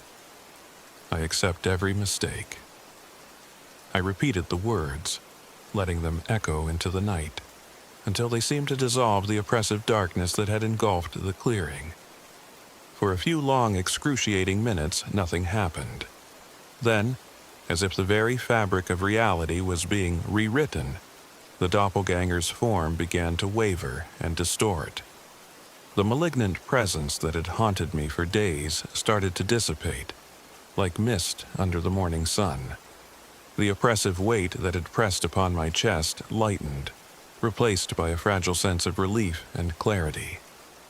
I didn't know if I had truly vanquished the supernatural entity or if I had merely made peace with the parts of myself that it represented. Perhaps the act of acknowledgement and acceptance was enough to dissolve the manifestation of my inner torment. As I stood there by the river, watching the fog recede and the first hints of dawn break over the horizon, I felt a profound shift within me. The relentless whispers, the flickering shadows, and the cryptic notes, all of it began to fade, leaving behind only the quiet murmur of the river and the steady beating of my heart. I eventually returned to the RV, where the mechanical gremlin still persisted, a stubborn reminder that some problems can be fixed with a wrench, while others require a deeper, more personal repair. In the days that followed, I made my way back to civilization, carrying with me the scars of that harrowing encounter and the lessons it had forced me to learn. I knew that the memory of that night would haunt me for years to come, a permanent reminder that the past is never truly behind us. Now, as I write these words in the relative safety of my small apartment in a quiet corner of town, I still catch my reflection in windows and mirrors, half expecting to see those dark, accusing eyes staring back. The journey along the lost coast changed me irrevocably. It forced me to confront not only the supernatural forces that seemed to lurk in the fog and shadows, but also the demons that had always resided within me. I've since sought therapy and tried to rebuild the pieces of my life that I had shattered in my desperation to escape. Yet, every so often, when the night is particularly quiet, or when the wind whispers just right, I remember that clearing by the Matol River and the cold, unforgiving gaze of my doppelganger. I remember the words I spoke into the darkness and the silent promise I made to myself, to never run from who I am, no matter how painful the truth may be. That night in the wilderness was a crucible, a trial by fire that left me both broken and reborn. I learned that isolation can amplify our inner fears, turning them into monstrous apparitions that seem all too real. But I also learned that facing those fears, no matter how terrifying, can be the first step toward healing. It wasn't the supernatural force alone that nearly destroyed me. It was my own inability to accept my past and the burden of guilt I had carried for far too long. I share my story now not as a boast of survival, but as a cautionary tale for anyone who seeks refuge in isolation, hoping that distance from the world will somehow erase the echoes of yesterday. In the quiet solitude of the lost coast, I discovered that some parts of us are inescapable, and that true peace comes not from running away, but from turning around and facing the reflection in the mirror, no matter how dark it may be. And so I carry on with my life, aware of the fine line between solitude and isolation, and forever mindful of the whispering winds that once carried the echo of my own regrets. Every day I remind myself that while the past may haunt us, it does not have to define us. The journey of healing is long and often fraught with shadows, but if we dare to confront our inner darkness, there's always the possibility of finding the light beyond it. This is my truth, a tale of regret, confrontation, and ultimately the painful but necessary act of self-forgiveness. I have learned that in the silent hours of the night, when the world is reduced to the sound of one's own heartbeat, the most fearsome monsters are not those that lurk in the dark, but the ones that live within.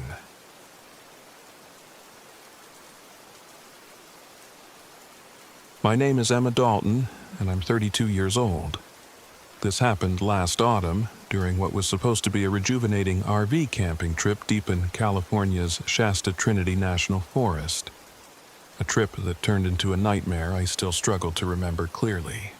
I had always been the cautious one among my friends, the planner who double-checked itineraries and researched every legend tied to our destination. Our group consisted of 3 other individuals: Jack Ramirez, whose daring and impulsiveness often bordered on recklessness; Derek "Deke" Morris, our resident tech guy whose gadgets frequently betrayed us; and Mia Chen, whose intuitive nature and deep belief in the old local lore provided a steady, if sometimes unnerving, counterbalance to our modern skepticism. We set off in my trusty, albeit aging, RV, a vehicle that had seen better days. I'd spent weeks preparing for the trip, meticulously plotting our route to a remote campsite near a historic trail known as Whispering Pines Trail. We were chasing the promise of untouched wilderness and an escape from the chaos of our urban lives. Little did we know the forest had other plans for us. The drive into the forest was filled with anticipation. Jack, ever the optimist, joked that we'd probably stumble upon a hidden treasure or two among the redwoods. Deke busied himself with his malfunction-prone navigation system, trying to get a signal, while Mia quietly stared out the window, lost in thought. I couldn't help but feel that the natural beauty around us was tinged with something unspoken, as if the trees themselves whispered warnings that only the most sensitive of souls could hear. Our arrival at the campsite was met with an eerie calm. The RV's engine sputtered to a stop on a narrow, winding back road leading to an old, forgotten clearing. As dusk fell, a dense, unnatural fog began to roll in, blanketing the forest in a silvery mist that muffled even the most familiar sounds of nature. We set up camp in a hurry, partly due to the chill that crept in as night approached, and partly because an unsettling silence seemed to descend over us. A silence that felt too deliberate. That first night, while I lay awake trying to piece together the unsettling ambience, I noticed something odd. Outside my window, beyond the feeble glow of our RV's interior light, I caught a glimpse of a shadow that didn't quite belong. It moved with a deliberate, almost predatory grace among the towering pines. My heart pounded as I listened for any indication of its approach. I couldn't tell if it was the wind playing tricks on my mind or something far more sinister. The next morning, the unease deepened. As we gathered around a crackling campfire, Jack recounted the previous night's events in his boisterous manner, though even he couldn't hide a hint of trepidation in his eyes. "I swear I saw something moving just beyond the tree line," he said. His voice lowered as if the forest itself might overhear. Deke, ever the skeptic until technology betrayed him, revealed that his recorder had captured faint, guttural murmurs that he couldn't explain. Mia's face paled as she whispered, "This reminds me of the old legends, the curse of the devouring shadow." Her words sent shivers down my spine. I had read about indigenous folklore in this region, a vengeful spirit born of ancient cannibal cult practices, a curse meant to punish those who dared disturb the sacred lands. In our modern rationality, such legends were nothing more than ghost stories. Yet, as the day wore on and the forest seemed to close in around us, I couldn't shake the feeling that these stories were more than just myths. That evening, the first real signs of our isolation turned from eerie to downright menacing. The RV's heater failed, plunging us into an unexpected chill as night set in. The malfunctioning equipment was only the beginning. We discovered large, unmistakable footprints around our campsite in the soft mud near the RV, a clear indication that we were not alone. They were far too massive and strangely contorted to belong to any known animal in the area. Deke, with his usual mix of curiosity and trepidation, insisted on investigating the prints. Jack, ever impulsive, agreed without hesitation, while Mia urged caution. "Maybe we should stay together," she pleaded, her voice quivering as she recalled an old tale of a shape-shifting presence known to stalk lone travelers in the night. Against my better judgment, I decided to join them, determined to confront our fears head-on rather than let them fester in the dark. As we ventured into the fog-laden woods, every snap of a twig and every rustle in the underbrush amplified our collective dread. The dense mist seemed to thicken, wrapping us in an almost tangible shroud of foreboding. Our flashlights pierced the darkness only for our beams to reveal more questions than answers. A crooked branch here, a broken piece of equipment there, and silhouettes that darted just out of view. Then, from the depths of the forest, we heard it. A series of low, rhythmic chants that reverberated through the trees like a dirge.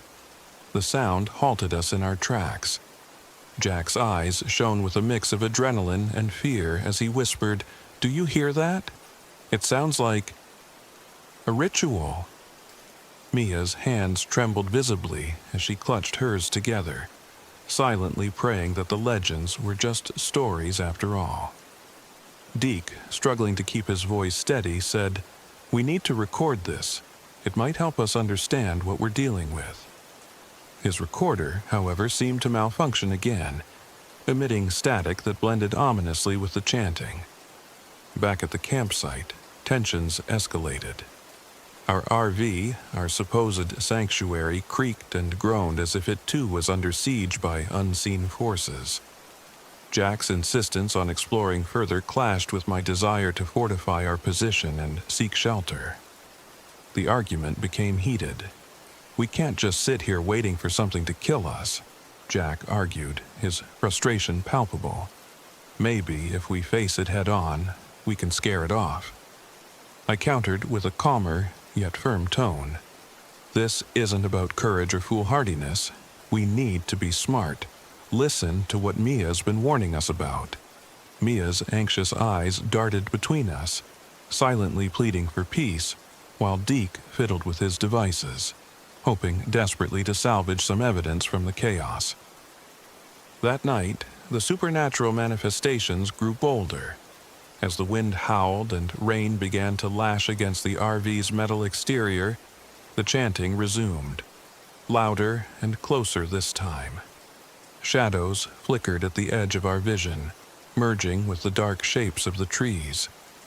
I was the first to notice a spectral figure emerging from the mists, a gaunt, disfigured visage that seemed both human and otherworldly. Its eyes, hollow yet filled with a malice beyond mortal comprehension, locked onto mine before it faded away like smoke. My blood ran cold. I could see it clearly, a twisted remnant of a long-dead indigenous figure, its form a grotesque amalgam of human and beast, likely the cursed embodiment of the ancient cannibal cult's sins. It wasn't just a ghost, it was an embodiment of centuries of unavenged violence and sorrow. I stumbled back to the RV, my heart pounding as I tried to alert the others. But by the time I reached the safety of our makeshift camp, the storm had intensified, and the boundaries between the supernatural and reality were crumbling. The following day, our equipment continued to fail us. Deke's GPS led us in circles, the recorder inexplicably capturing more than just static, a low, nearly inaudible hum that vibrated through the RV's walls. Jack's bravado began to wane, replaced by a grim realization that this was not a simple malfunction but perhaps an active interference by the malevolent force. Mia, whose initial fear had given way to a steely resolve, insisted that we retrace our steps to a nearby ranger station. "There's an old legend about a protective charm hidden in these woods," she said, her voice trembling with both hope and terror. "Maybe we can find something to help us." Reluctantly, we set out again, our journey fraught with obstacles. The path was barely recognizable beneath the relentless downpour, and the forest itself seemed to twist in impossible ways, leading us deeper into its labyrinthine heart. Every so often, I would catch fleeting glimpses of that spectral figure, sometimes on the periphery of my vision, other times looming large in the reflection of a rain-soaked puddle. The situation came to a head when we encountered a clearing that bore unmistakable signs of ritualistic activity. Primitive totems, crudely carved from fallen logs, were arranged in a circle, surrounded by smoldering embers that still clung to the memory of fire. The air was heavy with the metallic tang of old blood and the acrid stench of burnt offerings. In the center, a large stone bore ancient symbols, runes that Mia later identified as protective sigils from indigenous lore. But these signs, instead of repelling the darkness, seemed to fuel it. The ground was stained with something dark and viscous, and the silence was so complete it was deafening. As we examined the scene, the chanting resumed, louder and more insistent than ever before. The forest around us erupted with movement. Branches whipped, leaves scattered violently, and the shadows coalesced into a shape that defied rational explanation. I felt a searing pain in my chest, as though 1,000 unseen needles were piercing my skin, and I staggered back, gasping for breath. In that moment, the devouring shadow revealed its true nature. It was not a passive haunt, but an active, violent force that relished our terror. Jack, who had led many of our daring escapades, suddenly found himself on the receiving end of its wrath. I heard his screams echo through the trees as he was dragged away into the darkness by an unseen force. The sight of his struggling form, half consumed by the swirling mists, sent shockwaves of horror through our group. Mia clutched my arm, tears streaming down her face as she whispered desperate prayers. Deke fumbled with his recorder, his hands shaking so violently that I wasn't sure he could even press the record button properly. We retreated to the RV as the storm raged on, the night filled with ghastly sounds and the relentless pounding of rain. Inside the cramped, rattling vehicle, we huddled together, our thoughts a chaotic jumble of fear and disbelief. The RV's failing systems flickered erratically, as though the malevolent force was using our own technology against us. Every creak and groan of the metal frame was a reminder that the boundary between our fragile safety and the encroaching terror was razor thin. In the darkness, with the rain pelting the roof overhead, we made a desperate plan. Mia, drawing on her knowledge of indigenous customs, suggested that we perform a protective ritual using the symbols and relics we had found near the totems. It might buy us some time, or at least confuse whatever is after us, she said in a hushed tone. With trembling hands, we gathered scraps of wood, remnants of old carvings, and even a tattered piece of cloth from the RV that Mia claimed had been blessed by a local elder years ago. We arranged them in a makeshift pattern on the floor, following the cryptic instructions Mia remembered from the legends. As the ritual began, the chanting outside grew frantic, and the very air seemed to vibrate with malice. I took a deep breath and started reciting the incantations that Mia had taught us, my voice shaky at first, but gradually growing stronger with resolve. The wind howled in response, and for a moment it felt as if the forest itself was caught in a battle between ancient power and unspeakable evil. Then, just as suddenly as it had all begun, the chaos seemed to pause. The frantic sounds faded into an eerie stillness, and the oppressive darkness receded ever so slightly. In that fleeting silence, we dared to hope that our improvised charm might hold the malevolent force at bay. But the reprieve was short-lived. Without warning, the RV's door burst open, and a gust of cold, fetid air swept into our confined space. In the doorway, I saw a figure, half shrouded in shadow, half illuminated by the pale light of the storm, that radiated an aura of unyielding menace. Its eyes glowed with an otherworldly intensity, and I could feel its hatred like a physical blow. I knew then that the devouring shadow was not done with us yet. It had come for its due, and there would be no mercy. In that climactic moment, I realized that our survival depended on more than just desperate rituals and makeshift defenses. It required an unwavering belief in our own strength and the will to fight back against forces beyond our understanding. I grabbed Mia's hand, and together we steeled ourselves for the final confrontation. Deke, his voice barely above a whisper, pleaded for us to run, but I shook my head firmly. "We can't let it win," I said, my voice resolute despite the terror coursing through my veins. "We have to face it head on." The ensuing confrontation was a blur of chaos and terror.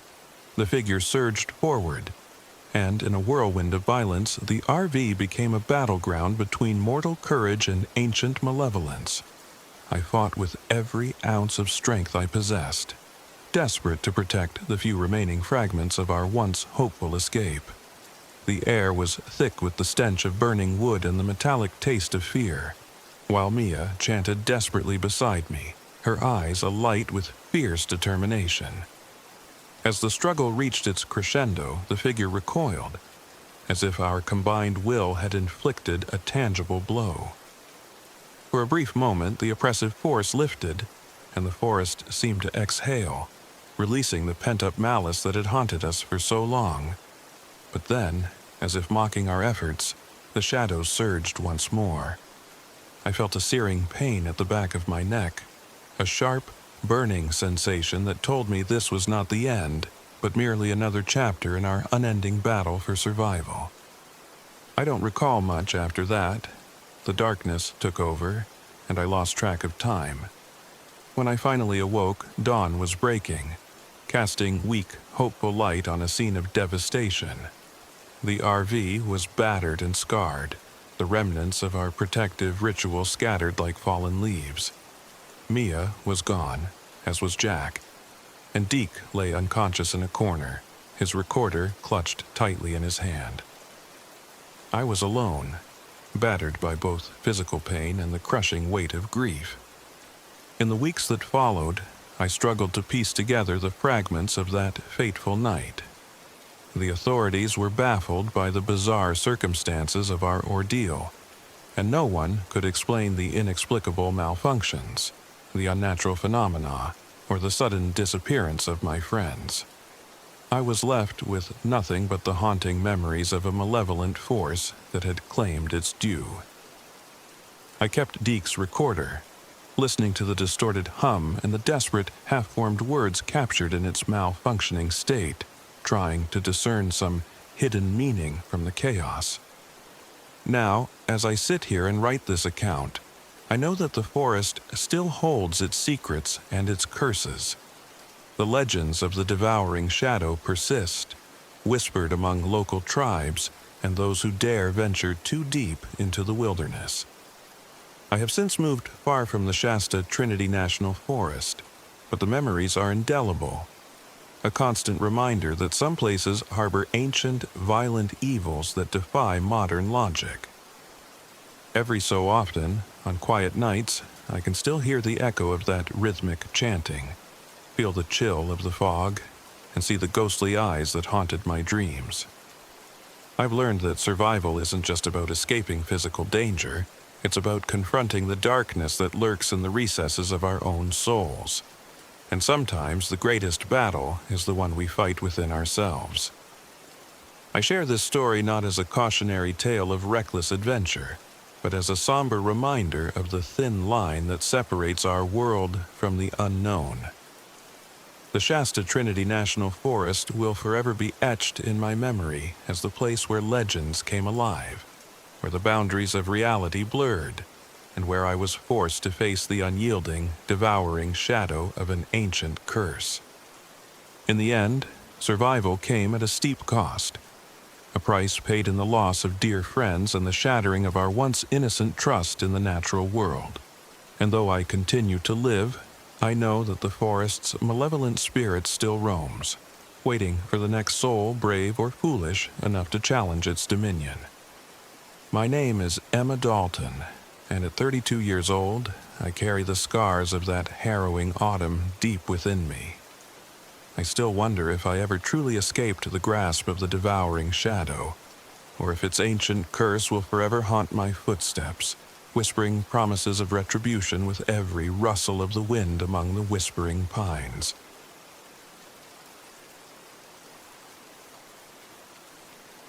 My name is Caleb Johnson, and I am 45 years old. This happened last winter, when I decided to leave behind the relentless pressure of city life and embark on a solitary RV camping trip to Lassen Volcanic National Park. I was haunted by memories I couldn't escape, a personal tragedy that had left me burdened with guilt and an aching need for redemption. I hoped that in the silent, frozen expanses by a secluded lakeside known as Mirror Lake, I might finally confront my inner demons and piece together the fragments of my past. I had owned my RV for years, a battered old vehicle that had seen better days, much like myself. The engine rumbled to life on that chilly morning as I set out on the long, winding road northward. At first, the journey was filled with a sort of hopeful isolation. I was alone with my thoughts, the radio occasionally spitting out snippets of songs from my youth that stirred memories I had long suppressed. But as the miles passed and the landscape grew wilder, I began to notice oddities that made my heart race with a mix of curiosity and dread. The first sign of something amiss came when the RV's radio, which usually played a medley of classic rock, inexplicably switched to a low, haunting frequency. Static morphed into faint, ghostly melodies and even words that seemed to address me directly. At first, I assumed it was a malfunction, another reminder of my aging vehicle. Yet, deep down, I couldn't help but wonder if it was something more. A subtle whisper from the past, or even a message meant to steer me toward what I needed to face.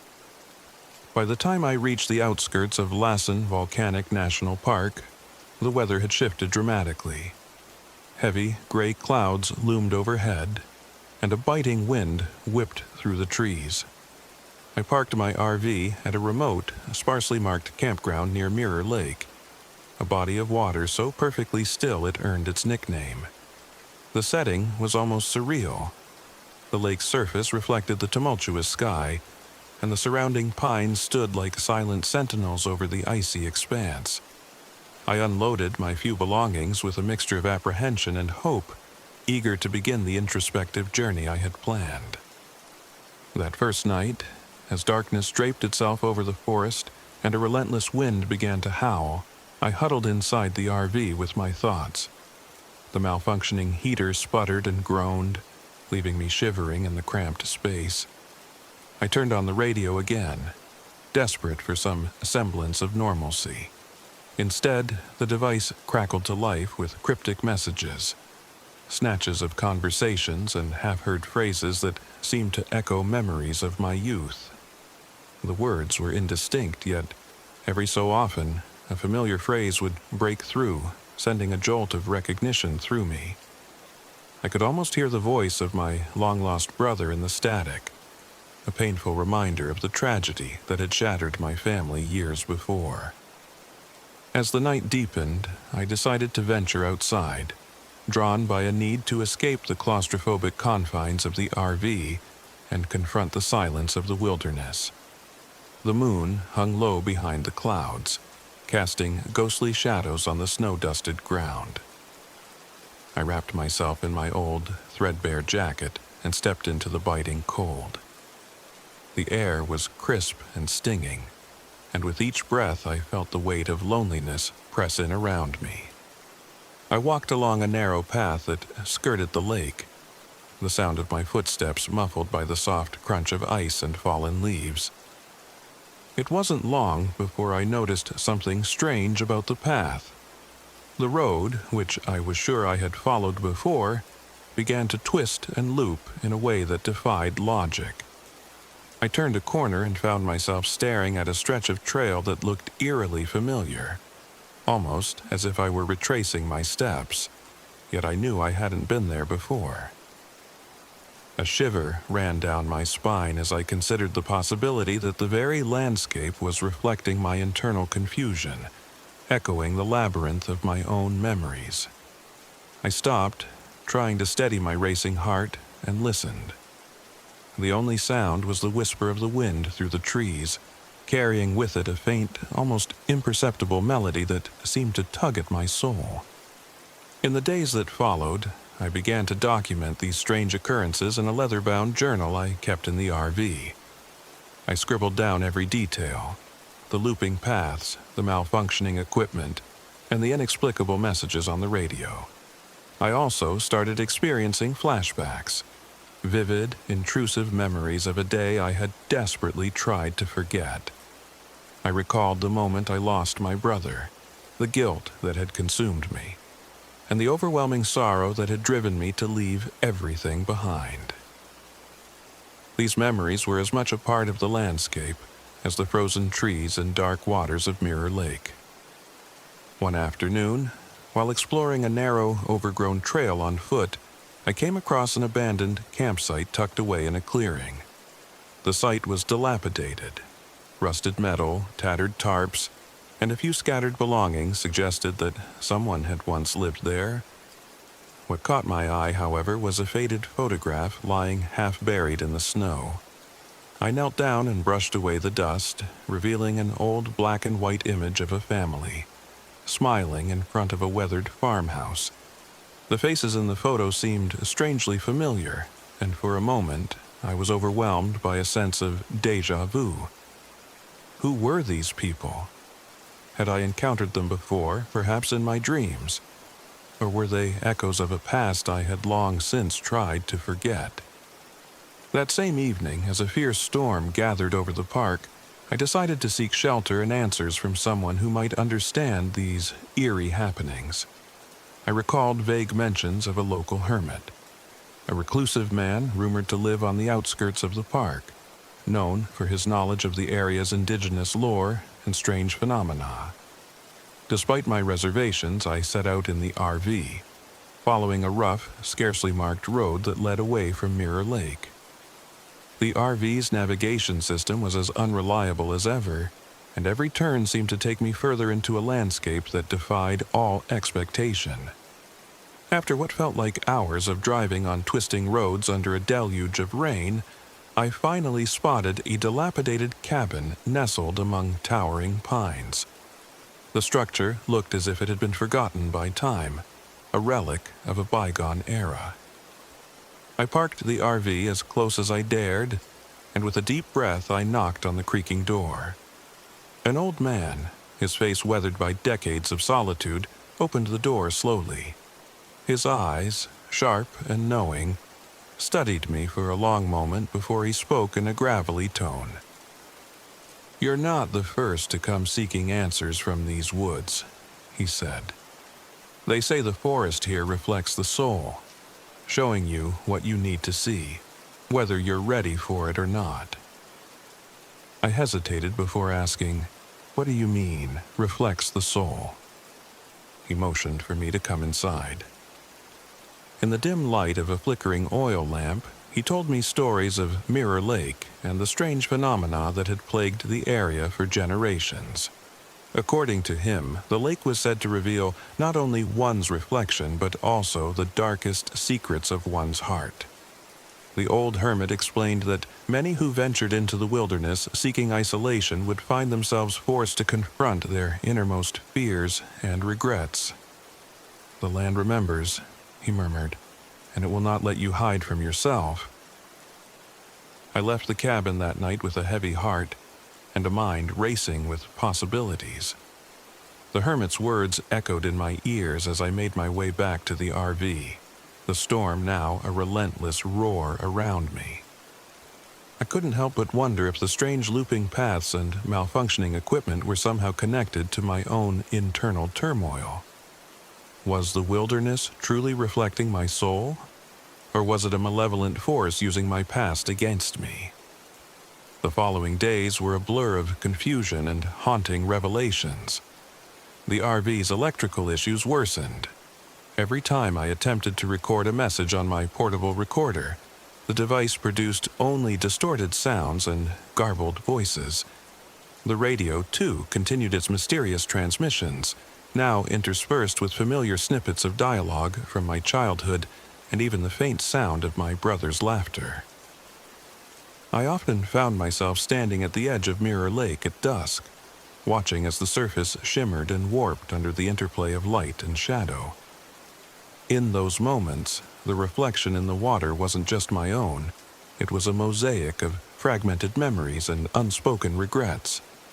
One particularly bitter evening, after a day filled with unsettling flashbacks and inexplicable phenomena, I sat alone by the lake. The wind had died down, leaving an eerie stillness in its wake. I remembered the hermit's words, "The forest shows you what you need to see." As I gazed into the reflective waters, the image that stared back was not entirely my own. Faint, ghostly figures began to form in the ripples, shapes that resembled the faces of the family from the photograph I had discovered. My heart pounded in my chest as I watched the faces shift and change, merging with my own features, blurring the line between past and present. self, and memory. In that moment, I understood that the journey I had embarked upon was never about an external ghost or a supernatural terror in the traditional sense. It was about confronting the deepest parts of myself, the guilt, the grief, and the unhealed wounds of a tragedy that had defined my life. I realized that these strange occurrences were manifestations of my internal struggles, magnified by the isolating power of nature. The looping trails, the malfunctioning equipment, even the cryptic radio broadcasts, they were all reflections of a tortured soul desperate to be understood. Armed with this newfound resolve, I began to document my experience with a clarity I had never known before. I wrote down every detail in my journal, each entry serving as both an account of the eerie events and a meditation on my own pain. I set up my camera by the lake to capture the shifting reflections, hoping that through art and reflection I might finally reconcile with the past. The nights grew longer, and with each passing moment, the mysterious interplay between memory and reality became more intense. One night, amid a torrential downpour and a piercing wind that seemed to cry out in agony, I experienced what could only be described as an epiphany.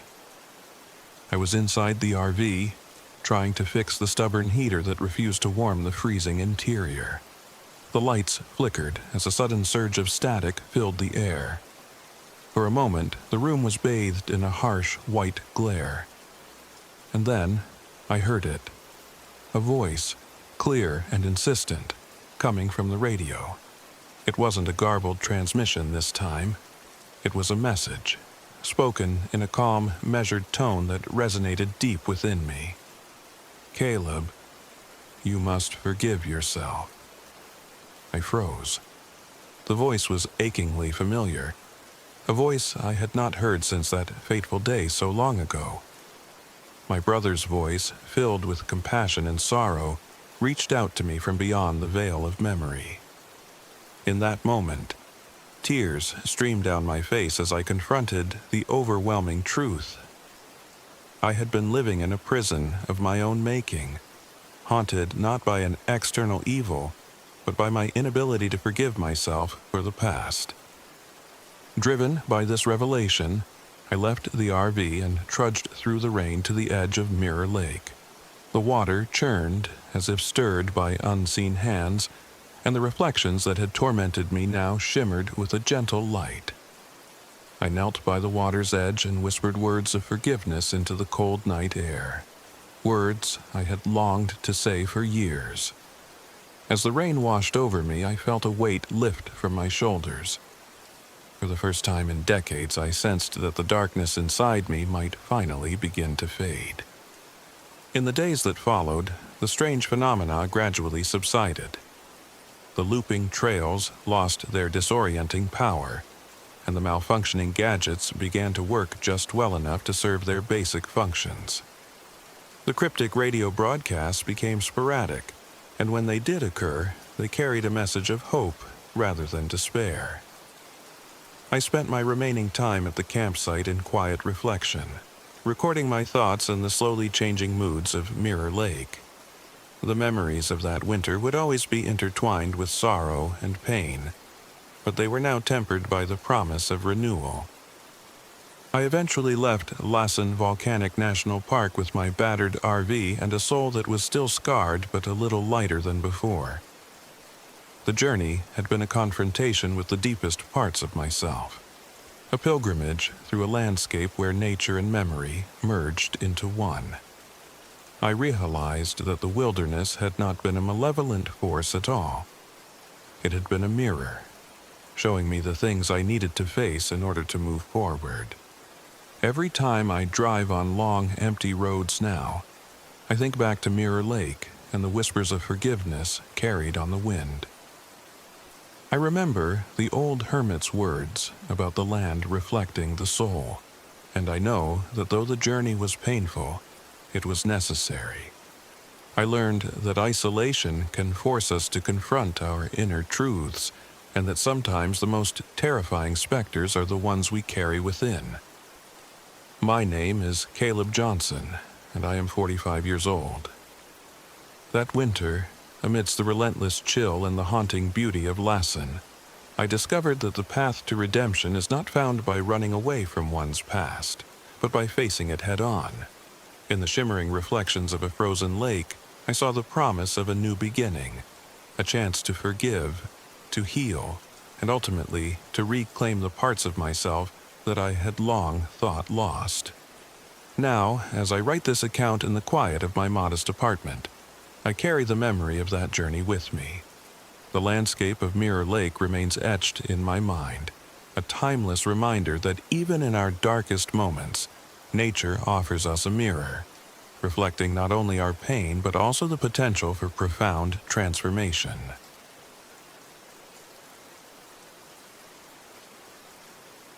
My name is Sarah Delgado, and I am 32 years old. This all happened in the autumn of last year, when my husband Michael and I decided to escape our urban chaos for a quiet getaway in the Trinity Alps wilderness. We sought solace and inspiration in the rugged backwoods of Northern California, hoping that the isolation and raw beauty of nature would help us mend our strained relationship and ignite our creative spirits. I had always been drawn to nature's mystery, but nothing could have prepared me for what lay ahead at Trinity Ridge. We arrived at a secluded RV site near Trinity Ridge, a narrow strip of land that jutted out over dense, untamed forests.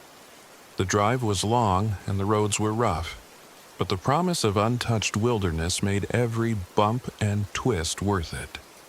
Michael, a pragmatic and resourceful man with a history as a firefighter, was determined to make the most of our retreat despite the underlying tension between us.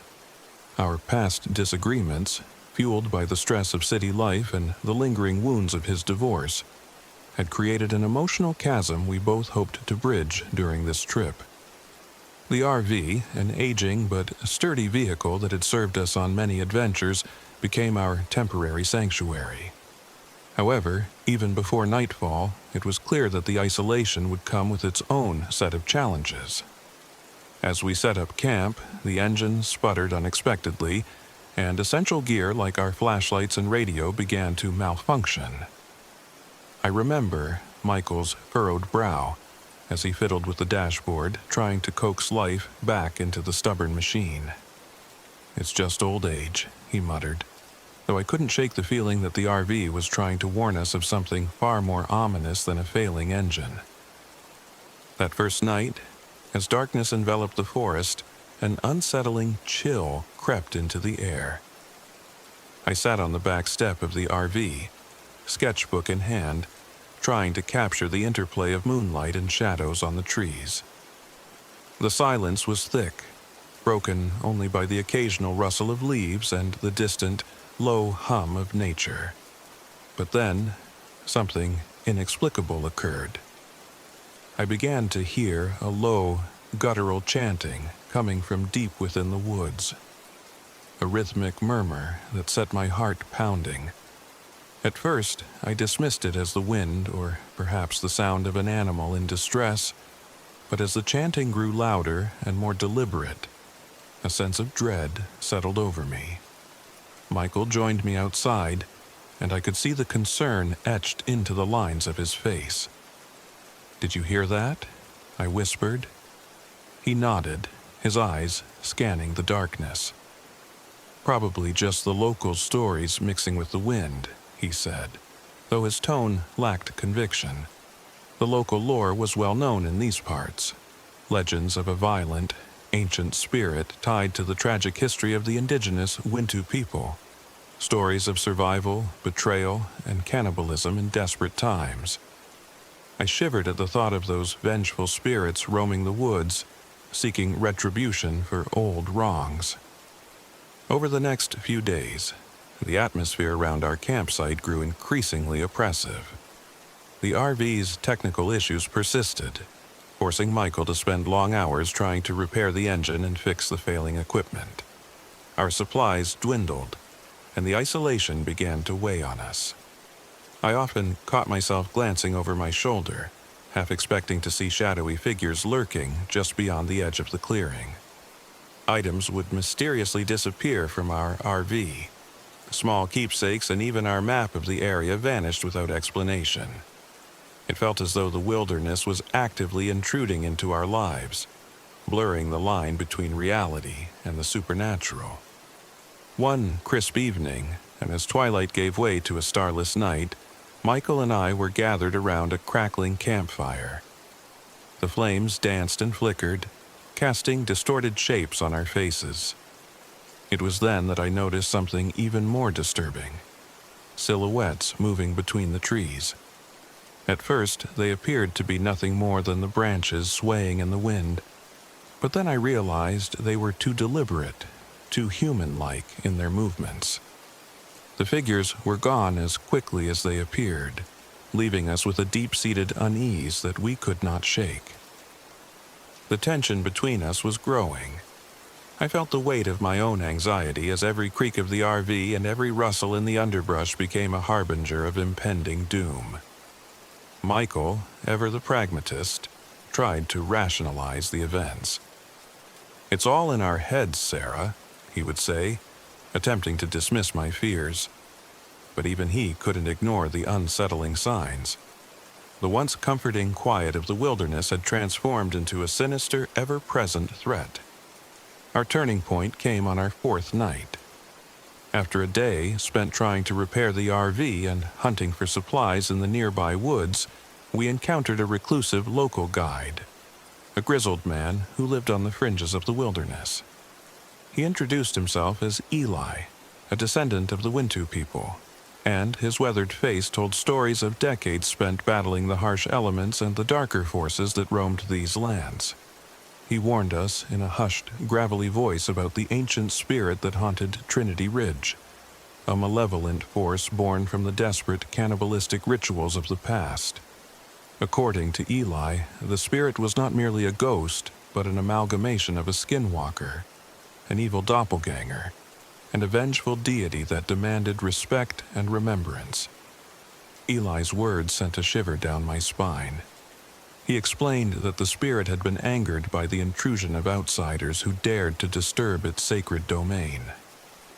"The land remembers," he said, his eyes dark and penetrating, "and it will never forgive those who disrespect its ancient laws." I could see Michael's skepticism, but even he seemed unsettled by the gravity in Eli's tone. Despite our misgivings, we listened as he detailed the only way to appease the spirit: a ritual of acknowledgement and symbolic offering. It was a desperate plan, but given our dwindling options, we decided to take our chances. With Eli's reluctant guidance, we began to prepare a makeshift altar near the RV.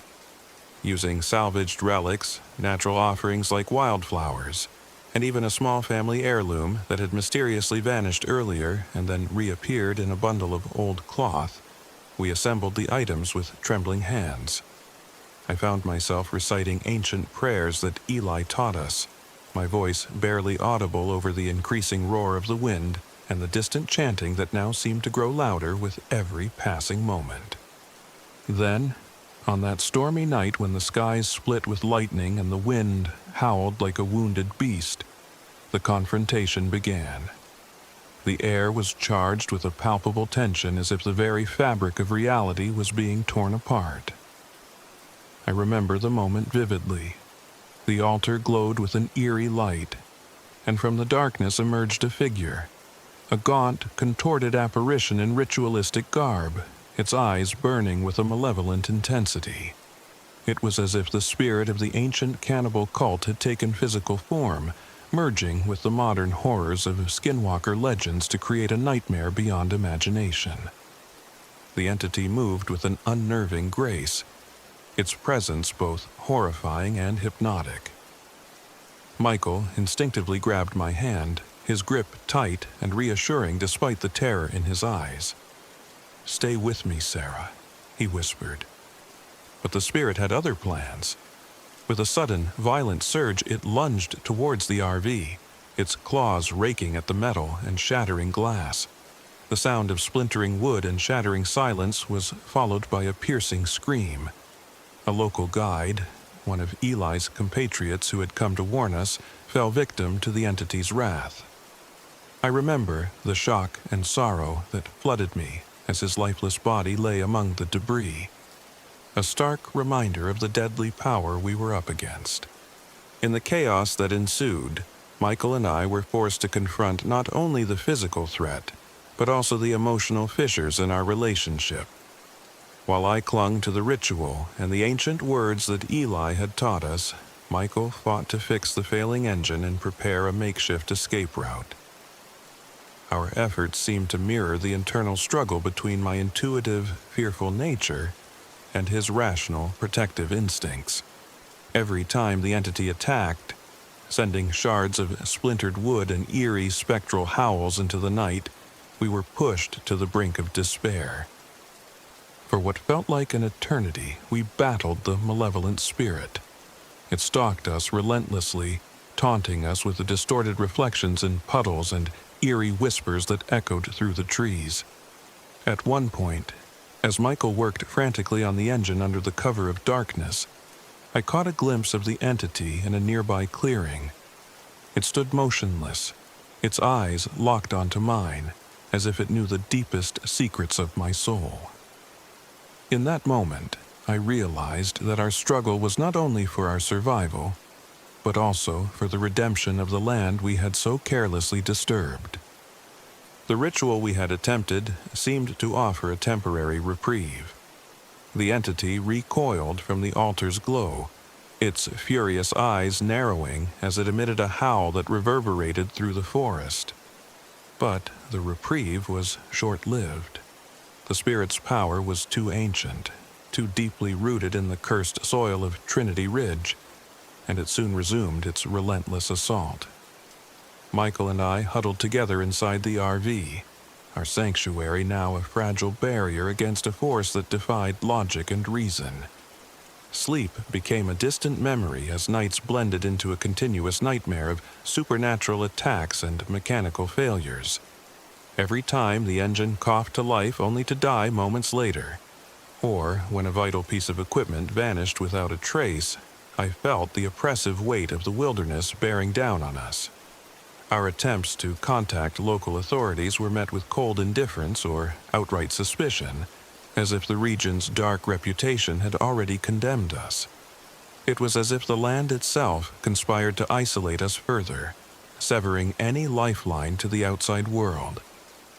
In the midst of this relentless terror, Michael and I were forced to confront our inner demons.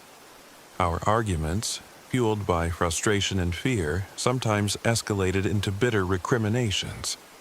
I accused him of ignoring the signs and dismissing the local lore as mere superstition, while he countered that my fears were clouding my judgment and putting us both in danger.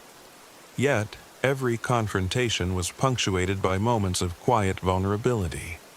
Glances filled with unspoken apologies.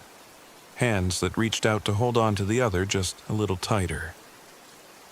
One rain-soaked evening, after another failed attempt to repair the RV's engine, we sat in silence as the storm battered the metal walls around us. The rhythmic drumming of the rain on the roof and the occasional flash of lightning illuminated Michael's tired face. "I'm sorry, Sarah," he said quietly, his voice breaking the oppressive stillness. "I know you're scared, and I know I've been so stubborn. I thought if I could fix this, everything would be all right." His confession, raw and honest, bridged a gap that had grown too wide between us. In that moment, I realized that survival wasn't just about fending off the supernatural. It was about rediscovering the love and trust that had once defined our bond.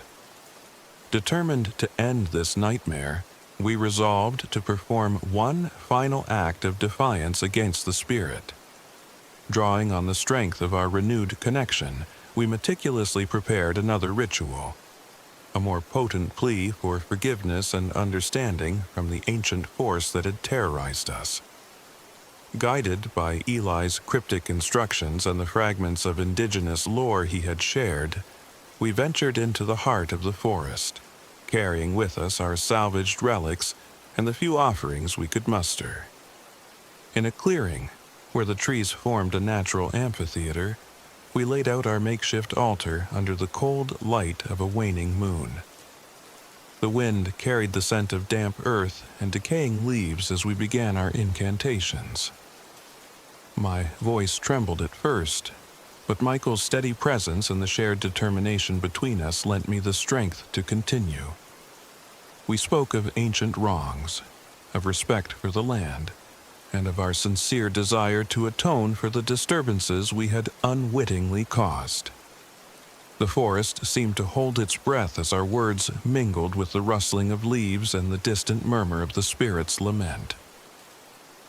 For a long, excruciating hour, the air was heavy with anticipation. Then, just as I began to lose hope that our words would make any difference, the atmosphere shifted. The oppressive darkness that had cloaked Trinity Ridge seemed to recede, replaced by a spectral glow that bathed the clearing in a ghostly light. In that eerie illumination, I saw the entity once more, its form less aggressive, its eyes filled with a sorrow that spoke of millennia of pain and loss. It was as if the spirit, momentarily pacified by our genuine remorse, allowed itself a brief reprieve from its vengeful fury. But that brief moment of calm was shattered when the entity let out a final, anguished wail, a sound that resonated deep within my bones and echoed through the forest. In that moment, I knew that while our ritual might have staved off its immediate attack, the spirit's presence would forever linger as a reminder of the darkness that resides within these ancient woods. We returned to the RV with heavy hearts and wounded bodies, both physical and emotional. The death of the local guide, the relentless barrage of supernatural assaults, and the struggle to repair our once reliable haven had taken their toll. Michael and I spent the next several days in a fragile state of survival, patching up our injuries and attempting to restore a semblance of normalcy. Yet, the scars of our encounter were indelible, etched deep into our souls. Even now, as I write these words, I can still feel the chill of that night, the echo of that anguished wail, and the weight of the ancient eyes that seemed to watch my every move. Trinity Ridge remains a place of profound mystery and dread, a stark reminder that some parts of the wilderness are best left undisturbed.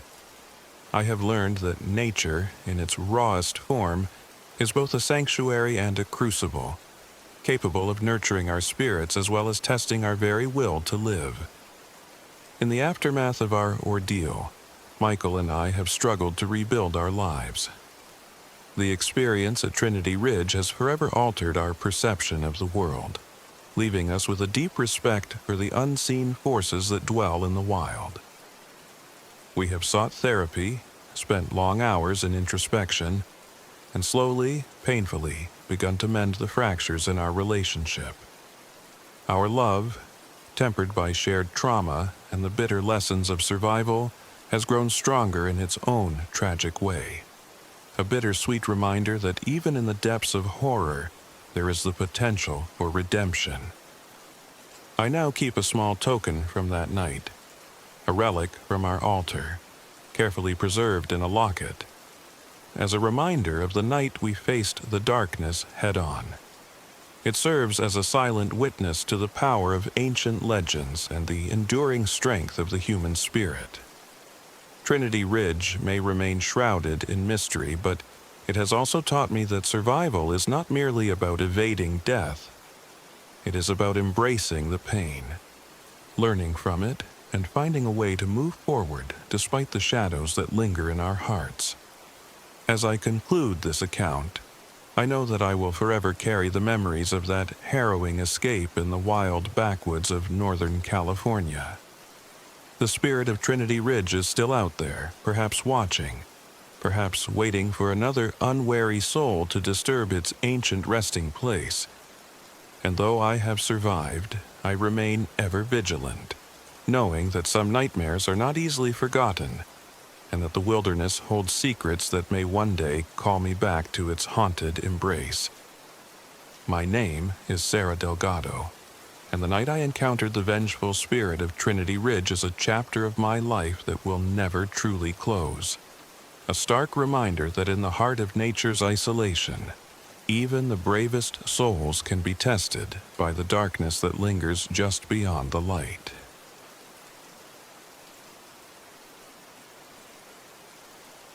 My name is John Mercer, and I am 45 years old.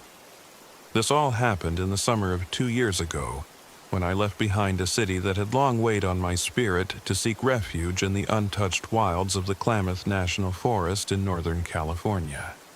I had driven my aging RV to a secluded site by a serene mountain lake, hoping that in isolation I might finally find some answers, and maybe even a way to forgive myself for the past. I arrived at the campsite on a misty morning.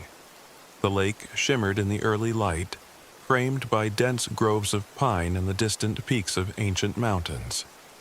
There was a profound silence here, the kind that speaks of secrets and untold stories. I parked the RV in a clearing, feeling both excitement and trepidation as I stepped out to breathe in the crisp, pine-scented air. I had chosen this journey to escape a lifetime of regrets, to confront the unresolved grief of losing my father, and the persistent guilt I carried over choices made long ago. The quiet of the wilderness promised me solitude and a space for introspection, a blank slate upon which I hoped to rewrite my narrative. Little did I know nature had its own tale to tell. On my second day of solitude, while exploring the wooded area near the lake, I found something that sent a shiver down my spine. Hidden beneath the gnarled roots of a fallen cedar, I discovered an old, weathered diary. Its leather cover was cracked with age, and the pages inside were yellowed and fragile. I knelt down, heart pounding, and carefully opened it. The diary belonged to someone whose words spoke of heartbreak, longing, and an overwhelming sense of loss. Each entry was filled with reflections on a love that had withered, regret that haunted every breath, and promises broken by time. As I read, the diary's sorrowful tone resonated deeply with the grief I had long carried. The diary's entries were dated over half a century ago and hinted at a local tragedy, a lost family whose story was swallowed by the forest's relentless passage of time. The author wrote of mysterious symbols etched into trees, strange sounds in the dead of night, and an inexplicable presence that seemed to linger in the shadows of the woods. I felt an inexplicable pull towards these words, as if the diary was calling out to me, urging me to uncover the mystery behind its tragic narrative. Determined to understand the diary's significance, I began to follow the clues woven through its fragile pages. One entry mentioned a recurring symbol, a small, intricate design carved into the bark of a specific tree near the lake. Wandering through the forest later that afternoon, I soon found a tree with a series of deliberate carvings, matching the drawing in the diary almost perfectly. The symbol, a looping pattern that hinted at both beauty and despair, seemed to glow faintly in the dappled sunlight. I traced my fingers along the rough surface of the bark, wondering who had made it and why. As days passed, the forest revealed its quiet mysteries. I began noticing small, inexplicable occurrences that defied easy explanation. On several occasions, I heard distant footsteps crunching on the gravelly path when I was alone, and the sound would stop as abruptly as it started. The wind seemed to carry faint whispers, indistinct words that danced just at the edge of comprehension. At night, as I lay in the RV with only the hum of nature for company, I sometimes saw fleeting shadows darting among the trees. I couldn't help but wonder if the diary's author had experienced these very same phenomena. My solitary investigation soon led to an unexpected encounter with a local park ranger named Elena. I met her during a routine stop at a small ranger station nestled on the forest's edge. Elena was reserved, her eyes hinting at a deep understanding of the land's hidden lore.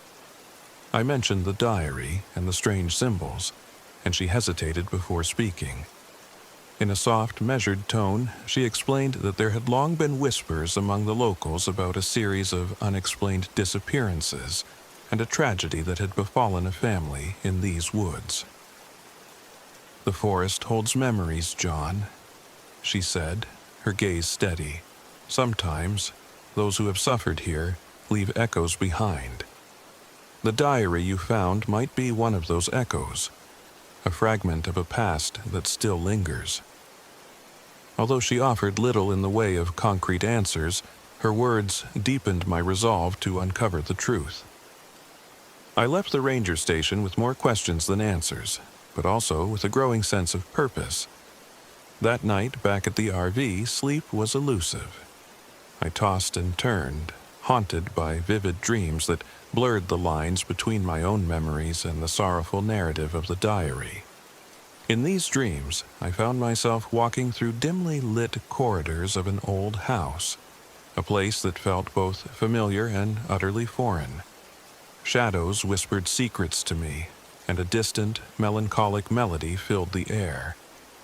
I awoke with the echo of the music still lingering, my heart heavy with a sense of impending revelation. The diary's clues led me further into the heart of the forest. One morning, I packed a small bag, left the relative safety of my RV, and followed a narrow trail suggested by the faded map tucked inside the back cover of the diary. The path was overgrown, and every step was a struggle through tangled underbrush and fallen leaves. The deeper I ventured, the more the forest seemed to watch me, its silence pregnant with unspoken stories. After hours of hiking, I came upon a clearing where a dilapidated cabin stood, half swallowed by nature.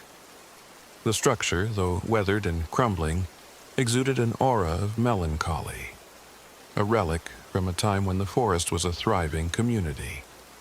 The diary's final entries mentioned this cabin as a place of both solace and sorrow, and I felt a compulsion to enter. With trembling hands, I pushed open the creaking door and stepped into a world frozen in time. Inside, the cabin was sparse, its walls lined with faded photographs and remnants of personal belongings. A heavy layer of dust covered everything, and the air was thick with the scent of decay and lost memories. I carefully moved from room to room, piecing together fragments of a story that was as heartbreaking as it was mysterious. I found letters tucked away in a drawer, each one detailing the slow unraveling of a family torn apart by grief and despair. There were sketches of the same looping symbol from the diary, and small mementos that hinted at a love that had been both deep and doomed. As I sat amidst these relics, a flood of emotions overwhelmed me. I realized that the tragedy documented in the diary was not just a distant tale, but a story that resonated with my own life. The loss, the regret, the haunting beauty of memories. Each element was a mirror of my internal struggles. In that moment, I understood that my journey was not solely about uncovering a local mystery, but about confronting my own past. The cabin, with its ghostly remnants, became a sanctuary where my buried emotions were allowed to surface. In the quiet of that forsaken cabin, I began to record my thoughts in a journal, much like the diary I had found. I wrote of my childhood, of my father's wisdom and the pain of his absence, and of the choices I had made that still haunted me. With each word, I felt a weight lifting, replaced by a dawning hope that perhaps I could finally begin to heal. Yet, the forest was not done with its secrets. On my return to the RV, I found that the small, inexplicable occurrences had escalated. The sound of footsteps grew more distinct, the whispers more articulate, as if the forest itself were urging me onward. I started noticing that the symbols appeared not only on trees, but on rocks, and even on the metal frame of my RV. It was as though the past was leaving its mark on the present, a constant reminder that I was not the first to walk this path of redemption and mystery. Late one stormy evening, when the rain pounded relentlessly against the RV and the wind howled like a lost soul, I sat by a small lantern, reading through the diary once more. The pages now seemed to pulse with a life of their own, as if the sorrow and longing of their writer were reaching out to me across time. Amidst the clamor of the storm, I could almost hear the faint strains of that melancholic melody from my dreams, a song of love, loss, and the inexorable passage of time. In that moment, a decision crystallized within me. I realized that if I was to find closure and redemption, I needed to embrace the legacy of the past. I resolved to leave the diary in the cabin, a symbolic act of letting go and honoring the memories of those who had come before me. With a heavy heart, I gathered the diary and a few other mementos from the cabin and prepared to return them to the very place where the tragedy had unfolded. The next morning, I set out once more, following the narrow, winding trail back to the cabin. The journey felt both physically grueling and spiritually cathartic. Along the way, I encountered moments of profound beauty. A shaft of sunlight breaking through the dense canopy, the gentle ripple of a hidden brook, and the quiet majesty of the forest awakening with the dawn. These fleeting instances of grace reminded me that even amidst sorrow, life held the promise of renewal. When I finally reached the cabin, the atmosphere was thick with anticipation. I stepped inside, and the silence was almost tangible, as if the very walls were holding their breath. In the main room, I set down the diary on a small wooden table that had once been the center of the family gatherings. With deliberate care, I opened the diary to the final page, where the author had written a heartfelt plea for forgiveness and the hope for a future unburdened by grief. I whispered a quiet goodbye, not only to the ghost of a forgotten tragedy, but to a part of myself that had long been haunted by loss. As I left the cabin that day, I felt a sense of calm that I had not known in years. The forest, once a repository of sorrowful echoes, now seemed to murmur with the soft cadence of healing. I began to document my journey in the pages of a new journal, capturing not just the mystery of the diary, but the internal transformation that it had sparked. The act of writing, of laying bare my own memories alongside those of the past, became a ritual, a way of reconciling with the ghosts that had long haunted me. In the weeks that followed, I spent my days near the lake, reading, writing, and slowly rediscovering the beauty of solitude. I began to see the forest not as a place of eerie apparitions and unfulfilled promises, but as a living tapestry woven from threads of pain, love, and hope.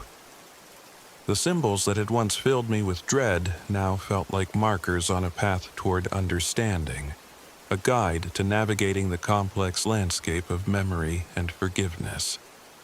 Every night, as I sat by the fading light of the campfire outside my RV, I would look up at the stars reflected in the calm lake and feel a sense of quiet gratitude.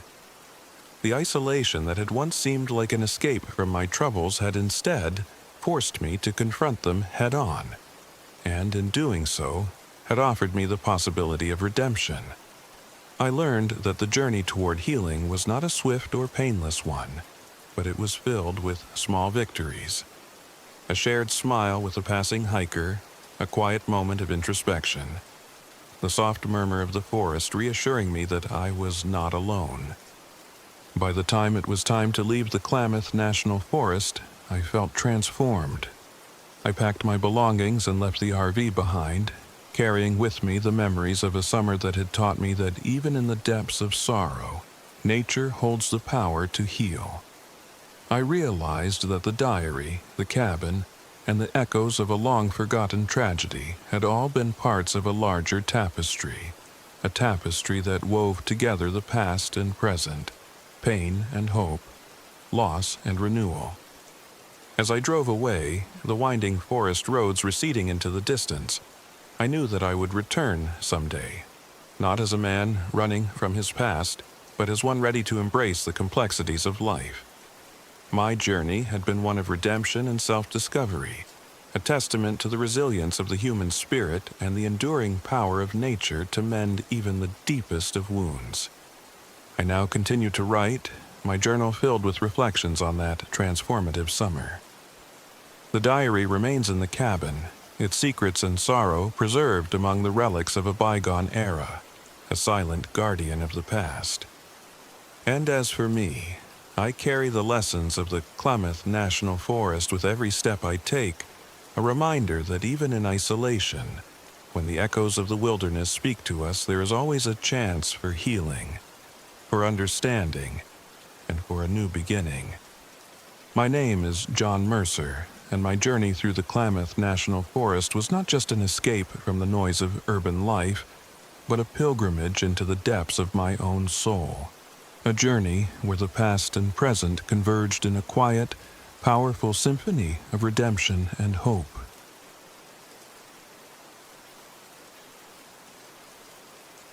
My name is Anna, and I am 32 years old. This happened in the fall of 2023 when I, along with my friend Michael, decided to escape the suffocating bustle of city life and seek solace in the enigmatic wilds near Mount Shasta, California. I had long been fascinated by the thin line between the tangible and the mysterious, and this trip promised not only a break from the routine, but also an opportunity to confront legends I'd heard whispered in local lore. I had always been the curious one, thoughtful, methodical, with a penchant for documenting every detail of life's odd twists. Michael, on the other hand, was the grounded, practical type. A man deeply connected to the region's history, he carried within him the echoes of his grandfather's tales about Mount Shasta. His reverence for the land was palpable, and while I remained skeptical of the supernatural, his caution was a constant reminder that some mysteries might be better left untouched. We set off in an old RV that we'd rented on a tight budget. From the start, the vehicle's unreliability became evident. The navigation system sputtered through outdated maps, and the engine coughed out more than it roared to life. Every unexpected stop and delay seemed like a prelude to something sinister. Michael joked that the RV had more personality than most people, but even he couldn't mask the unease it instilled in us. Our destination was a secluded campsite on the outskirts of Mount Shasta, a place Michael insisted was hallowed ground, steeped in a legacy of eerie indigenous legends. I, eager to observe and record every detail, welcomed the challenge with both excitement and a twinge of dread. After a long, grueling drive marked by mechanical hiccups and endless stretches of winding, mist-laden roads, we finally arrived at the site. The area was hauntingly beautiful, with the looming presence of Mount Shasta in the distance casting long, mysterious shadows over the rugged landscape. Tall pines and ancient cedars crowded around our chosen clearing, their silhouettes etched against a twilight sky. The isolation was immediate, as if we had stepped into a world removed from the everyday. The first night was unnervingly quiet. I remember sitting outside the RV, pen and notebook in hand, listening to the wind as it rustled through the trees. At first, it was the kind of peaceful sound that calmed the nerves, but gradually, an undercurrent of something else emerged. A series of indistinct whispers that seemed to come from nowhere. Michael sat across from me, his eyes narrowed, as he listened intently. "It's probably just the wind, Anna," he said, though even his voice betrayed a hint of uncertainty. But that night was only the beginning. I was plagued by vivid nightmares, a recurring vision of a spectral woman in a tattered white dress. In my dreams, her sorrowful eyes silently pleaded with me, her outstretched hand a beckon to a fate I could neither understand nor escape. I would awaken in a cold sweat, her image burned into my mind, and find that the boundary between sleep and waking had grown disturbingly thin. The next day, we set out to explore the surroundings. Michael, ever the believer in local lore, led me along a narrow, overgrown trail. He recounted stories passed down from his grandfather about strange occurrences and a lingering curse said to haunt these lands. According to local legend, the curse was rooted in ancient indigenous rituals, warnings carved into the very landscape by those who had long since disappeared. As we trekked deeper into the forest, the trees seemed to close in around us, their gnarled branches forming grotesque shapes against the gray sky. At one point, we stumbled upon an old, abandoned cabin. Its wooden walls were weathered and covered in layers of moss and lichen, as if nature itself was reclaiming the structure. What caught my eye, though, were the markings on the doorframe, ancient symbols and carvings that Michael recognized from his grandfather's stories. "These are warnings," he whispered, his voice barely audible. "They say that whoever disturbs the sacred ground risks awakening what lies beneath." The symbols sent a chill down my spine, and I couldn't help but feel as though we were trespassing on a site where the natural and supernatural intersected in dangerous ways. Despite our misgivings, the allure of the unknown pushed us forward.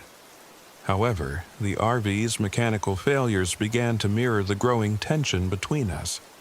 Every breakdown forced us to leave the relative safety of the vehicle and trudge through the rugged terrain in search of help or spare parts. Our limited equipment, old flashlights, a barely functioning radio, and a meager supply of provisions, was ill-suited to the harsh conditions. These setbacks only deepened the rift between Michael's insistence on relying on age-old wisdom and my own desperate need for logical explanations. That night, as a storm gathered on the horizon, the forest itself seemed to come alive. The wind howled with an almost sentient force, carrying with it the unmistakable sound of muffled voices. I remember sitting by the fire outside the RV, Michael across from me as we tried to make sense of the dissonant sounds. The voices were faint, almost imperceptible, but they grew steadily louder as the storm intensified. Shadows danced at the edge of the firelight, and for a fleeting moment, I thought I saw the spectral woman from my nightmares moving between the trees. My heart pounded as Michael rose to inspect the source of the disturbance. "Stay here, Anna," he urged, his tone leaving no room for argument. I watched as he disappeared into the darkness, the beam of his flashlight a lone sentinel against the overwhelming gloom. Minutes stretched into agonizing eternity before he returned, his face pale and eyes wide with a terror I couldn't fathom. "There's something out there," he whispered. "I saw a figure. Not quite human. It vanished as soon as I tried to focus on it." The encounter left us both shaken, but it was only the beginning. Over the following days, the eerie signs multiplied. Objects in our RV moved inexplicably from one place to another, as if guided by an unseen force. The once calm nights were now punctuated by unearthly cries and the unmistakable feeling of being watched. Michael's resolve hardened with each passing day, his belief in the supernatural deepening with every whispered legend and every inexplicable event.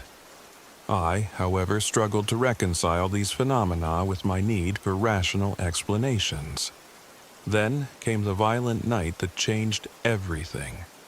The storm that had been building finally broke in a fury of rain and lightning, its deafening roars shaking the very ground beneath us. In the midst of the chaos, our RV's engine sputtered to a halt, leaving us stranded in the tempest. Seeking refuge, we returned to the abandoned cabin, its creaking doors offering the only semblance of shelter. Inside, the air was heavy with the scent of decay and ancient memories. As we huddled together by a small, sputtering lantern, the supernatural presence made itself known in a way that defied any notion of subtlety. The air thickened, and an oppressive force pressed down upon us. In a corner of the room, shadows seemed to coalesce into a shape, a dark, shifting form that was both alluring and repulsive. I could feel my pulse racing, and Michael's hand gripped mine tightly as we tried to steady ourselves. In that moment of terror, a local drifter who had occasionally passed by our campsite burst through the cabin door, his eyes wild and his voice trembling. He spoke in frantic whispers of an evil force that had been stalking him for weeks. A demon, a devil, something ancient and unforgiving that had claimed countless lives. Before we could fully comprehend his words, he staggered toward the door, only to collapse in a heap. In the ensuing chaos, as lightning illuminated the room in harsh flashes, the entity made its move. The dark shape lunged from the shadows, its malevolent energy causing the drifter to scream in agony before he crumpled lifelessly on the floor. The loss was immediate and devastating, a brutal reminder that the supernatural force was not merely a passive presence, but an active, dangerous adversary. Michael and I were left reeling in the aftermath, the tangible evidence of death an unbearable weight on our hearts. In that haunted cabin, with storm winds howling outside and the oppressive presence still lingering, we knew that our survival hinged on confronting this terror head-on.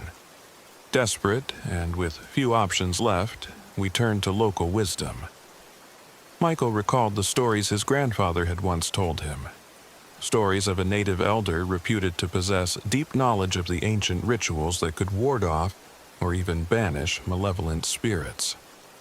With little else to lose, we made our way through the storm to a nearby small town, guided by the faint hope of finding someone who could help us.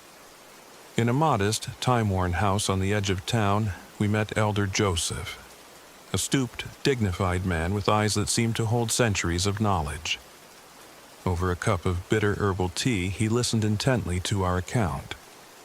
His weathered face grew solemn as he explained that the entity haunting Mount Shasta was rooted in the indigenous spirituality of the region, a curse born of ancient transgressions and maintained by forces beyond mortal control. He spoke of rituals passed down through generations, cleansing ceremonies meant to appease the restless spirits and restore balance. Elder Joseph agreed to help us perform a ritual that might temporarily dispel the malevolent force. The instructions were both mystifying and precise.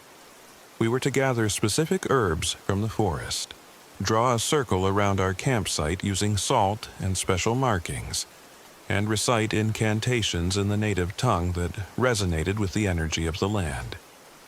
Despite my lingering skepticism, the urgency of our situation left no room for disbelief. Michael and I, with the Elder Joseph's guidance, set about preparing for the ritual. Under a moonless sky, we returned to the campsite, this time armed with the Elder's instructions and a renewed sense of purpose. I remember the tremor in my hands as I mixed the herbs with water, the pungent aroma mingling with the damp, earthy scent of the forest.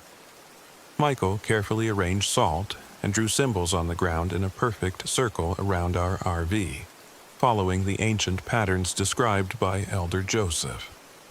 The ritual began with soft, almost imperceptible murmurs that slowly built into a resonant chant. My voice joined Michael's as we repeated the incantations, each word a plea for protection and a renunciation of the darkness that had ensnared us. For a few agonizing moments, the night was still. The storm had abated to a distant rumble, and the forest held its breath. And then it happened. The oppressive presence that had tormented us for days surged forward with renewed intensity. Shadows coalesced, and from within the circle, the dark shape emerged once more. This time, however, our ritual had created a barrier, a line drawn between the ancient evil and the sanctity of the living. The entity's form contorted as if in pain, and let out a sound that was both a howl and a lament. It was a moment of raw, unfiltered terror, Yet within it there was also a glimmer of hope. The spirit, though undeniably violent and dangerous, was bound by the ancient rules of the land, and our ritual had forced it to retreat. As the minutes ticked by, the entity's presence gradually faded into the darkness, leaving behind an eerie silence that was as unnerving as it was profound. Michael and I stood in the circle, our hearts pounding, unsure if the evil had been truly banished or if it would merely lie in wait, ready to strike again when our guard was lowered. The local drifter's tragic fate haunted us, a stark reminder that our battle with the supernatural was far from over. In the days that followed, the oppressive atmosphere around the campsite began to lift, though the scars of our encounter remained. We repaired the RV as best as we could, though every rattling turn of the engine and every creak in the frame seemed to echo the memory of that harrowing night. Michael's demeanor shifted subtly, from cautious optimism to a quiet, enduring resolve. He became more attuned to the land, frequently visiting local archives and speaking with elders to deepen his understanding of the indigenous lore that had once been the subject of his grandfather's tales. I, for my part, turned my terror into a compulsion to document every detail of our experience. My notebook filled with entries that chronicled not just the physical events, but also the emotional weight of isolation, fear, and the gradual acceptance of a reality where the supernatural was inextricably intertwined with our lives. I knew that our story was far from unique, that the wilderness of Northern California held many secrets, and that somewhere in the vast shadowed expanse of Mount Shasta, other souls might be fighting their own battles against ancient, malevolent forces. Yet, even as I wrote, a lingering question haunted me. Had we truly dispelled the curse, or had we merely managed to slow it down? The ritual had forced the entity to retreat, but its violent outburst and the death it had wrought remained a stark reminder of its potential for further destruction. I sometimes caught a glimpse of movement in the periphery of my vision, a shadow that didn't belong, a fleeting shape in the darkness, and I couldn't help but wonder if the entity was biding its time, waiting for the moment when it could once again break free of its ancient bonds. As I sit here now, recounting these events with trembling hands and a racing heart, I realize that survival in these backwoods is never truly about escaping the external dangers alone. It is a struggle against the internal demons, the doubts, the fears, the clash between reason and belief that define our very humanity. Michael and I continue our journey, our lives forever altered by the secrets we uncovered in the shadows of Mount Shasta. We know that the land holds memories of old transgressions, that every tree and stone may bear witness to tragedies untold. And while the immediate terror has subsided, the haunting question remains. Is the darkness gone, or does it simply lurk, waiting for a chance to rise again? In the end, our experience taught us that the line between myth and reality is perilously thin, and that the forces we encounter in the wild are not always bound by the rational explanations we cling to. Sometimes, to survive, we must embrace the unknown, trust in the wisdom of those who came before us, and acknowledge that the world is much larger and far more mysterious than our limited understanding allows. So, if you ever find yourself on the winding roads leading to the secluded corners of Northern California, where the legends of indigenous spirits and ancient curses still echo in the silence of the forests, remember our story. Know that behind the beauty of nature lies a history of pain, mystery, and the relentless struggle of survival against forces beyond our control. And as you navigate the darkened paths, be mindful that the shadows may be watching, waiting for the moment when they can reclaim what was once lost. That is my story, the tale of a desperate escape from modern life, a journey into a realm where ancient legends come to life, and the enduring fight for survival against an evil that defies explanation. My name is Anna. I am 32 years old, and I will never forget the night I stared into the abyss and saw the face of the curse that haunts Mount Shasta.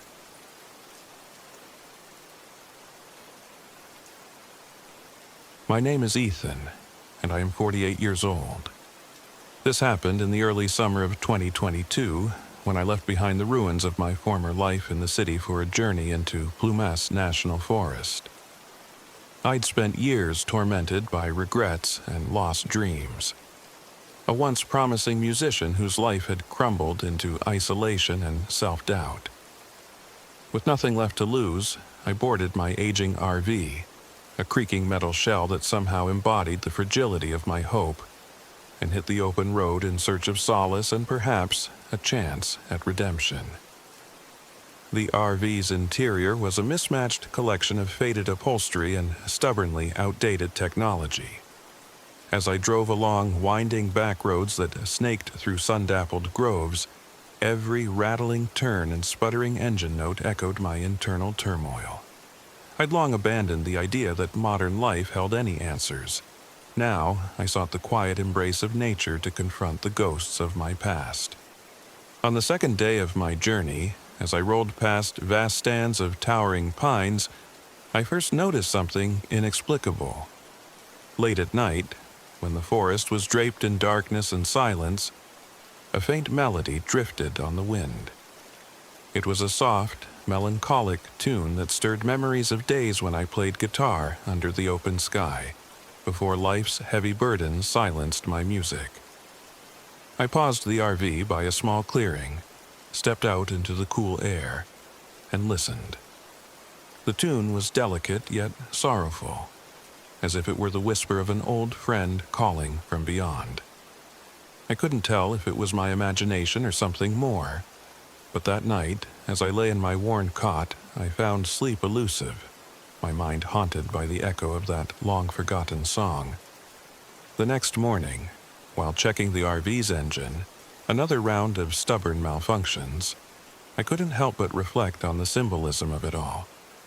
My old rig's breakdowns were like the obstacles in my life, mechanical failures mirroring the breakdowns of my relationships and career.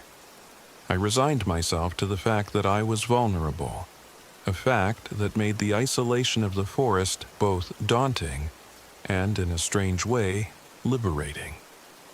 A few days into my trip, while navigating a narrow, winding road bordered by dense foliage, I first encountered Blue, a stray dog with deep, soulful eyes that seemed to reflect the very essence of the wilderness.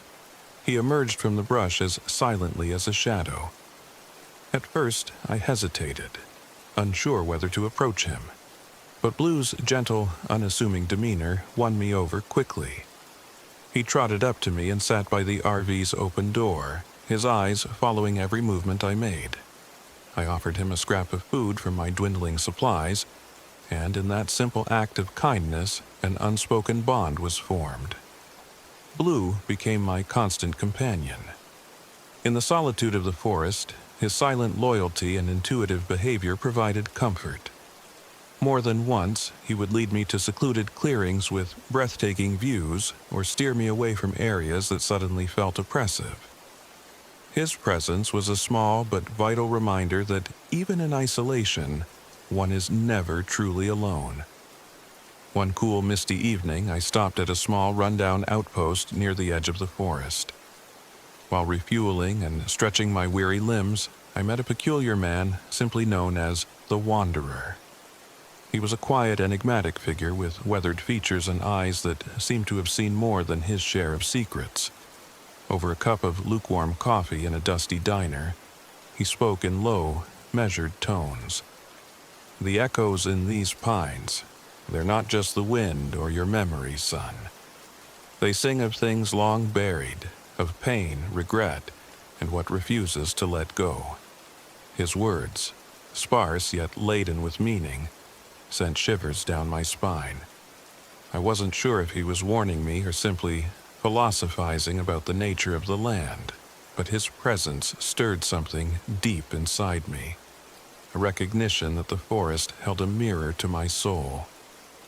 As I continued deeper into Plumas National Forest, the signs of something otherworldly grew ever more pronounced. At night, the melancholic melody returned, now more insistent, echoing through the trees as if orchestrated by an unseen conductor. I'd catch fleeting glimpses of ghostly reflections in rain-soaked puddles along the roadside, brief images of faces that resembled those I had once loved and lost. It was as though the forest was dredging up fragments of my past, forcing me to confront them head-on. One particularly stormy evening, the RV sputtered to a halt on a desolate stretch of road. Rain hammered the roof, and the wind carried a biting chill. With a sinking feeling, I realized I'd been stranded far from any help. Reluctantly, I gathered what little I had, secured the RV, and set out on foot to seek shelter. Blue padded quietly beside me, his presence a reassuring constant amid the tempest. I found refuge in an abandoned boathouse on the edge of a shallow lake. The structure was dilapidated. Its wooden beams creaked under the force of the wind, and water seeped through cracks in the walls, but it offered a temporary haven from the storm. As I lit a small lantern and sat on a threadbare cot, the relentless patter of rain and the mournful howl of the wind set the stage for a night I would never forget. In the flickering lantern light, the boathouse seemed to breathe with a life of its own. Shadows danced on the walls, shifting and contorting into shapes that defied explanation. And then, amidst the sounds of the storm, I heard it. The unmistakable strains of that haunting melody, now louder and more insistent than ever. The song wasn't coming from any visible source. It felt as if it were emanating from the very walls of the boathouse, from the depths of the forest beyond. My heart pounded in my chest as I struggled to understand what was happening. Before I could make sense of it, a soft, spectral light appeared at the far end of the boathouse. It was faint at first, a mere glimmer, but it grew steadily brighter, revealing the ethereal form of a woman. She was dressed in clothes that seemed to belong to another era, her features delicate and sorrowful. Her eyes, luminous and filled with an otherworldly grief, met mine. And in that moment, I felt the full weight of my past mistakes and lost dreams. It was as if she embodied every regret I had ever harbored, every piece of the life I had left behind. The apparition did not speak, yet her silent presence was overwhelming. I felt a profound sadness wash over me, a yearning for forgiveness, for redemption, for the chance to make peace with my inner demons.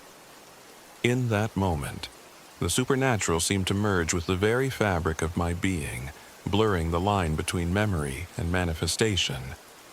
For what felt like hours, I sat transfixed by her presence. Blue lay at my feet, his dark eyes reflecting a wisdom I couldn't comprehend. Eventually, as quietly as she had appeared, the ghostly figure faded into the shadows, leaving me alone with the echo of the melody and the pounding of my own heart. The following day, as the storm subsided into a gentle drizzle, I emerged from the boathouse with a renewed but tentative resolve. I knew that I could no longer run from the memories that haunted me, nor could I ignore the spectral echoes of my past. With Blue by my side and the Wanderer's cryptic words echoing in my mind, I resolved to face the pain that had defined so much of my life. Over the next several days, I ventured deeper into the forest, following the haunting strains of the melody. The RV, though still unreliable, eventually sputtered back to life after a laborious repair, and I resumed my journey. The forest seemed to open up before me, offering both beauty and sorrow in equal measure. I encountered numerous signs of the supernatural: a rustle of leaves when there was no wind, a shadow that moved against the direction of the sun, reflections of faces in the water that vanished when approached. Each encounter felt like a confrontation with my own past. I recalled the nights when I'd performed on stage, filled with passion and possibility, before circumstances and self-doubt forced me into silence. I remembered the friends and lovers I'd lost along the way, their voices now mingling with the soft echoes in the pines. And as the line between the physical and the spiritual blurred, I began to understand that these apparitions were not mere hauntings. They were manifestations of my innermost grief and longing. One night, and as dusk settled over the forest and the temperature dropped sharply, I found myself drawn to a small clearing where the air hummed with a palpable energy.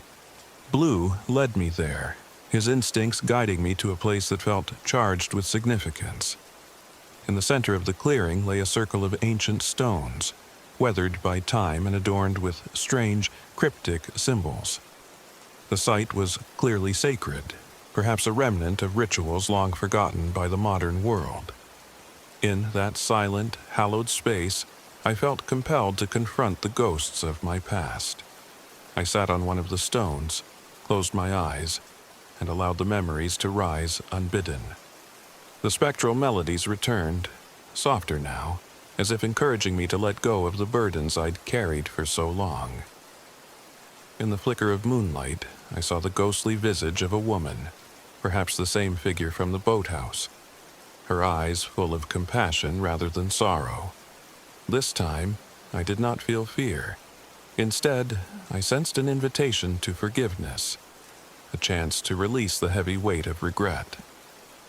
For hours, I sat in that clearing, speaking aloud to the spirits of my past as if they were old friends. I apologized for my failings, for the hurt I'd caused others, and for the dreams I'd let slip away. The forest seemed to listen, its silence filled with an understanding that transcended words.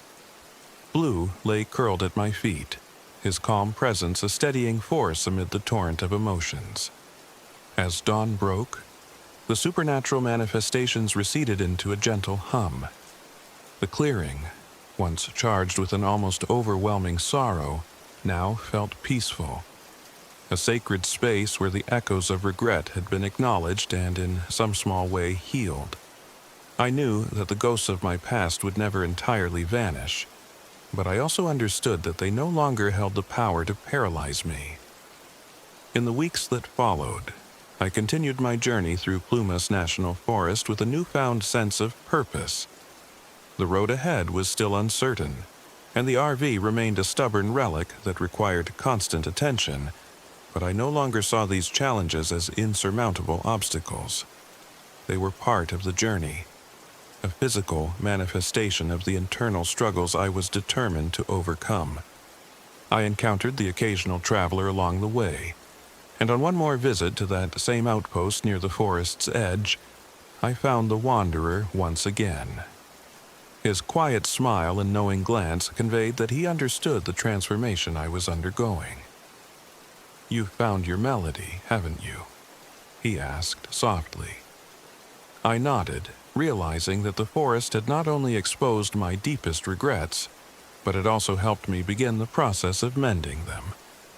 Now, as I write these words in the back of my RV, parked on a quiet road with the whispering pines all around me, I feel a cautious optimism about the future.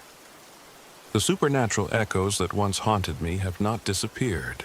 They remain as a reminder of the pain I once carried. But they no longer control me.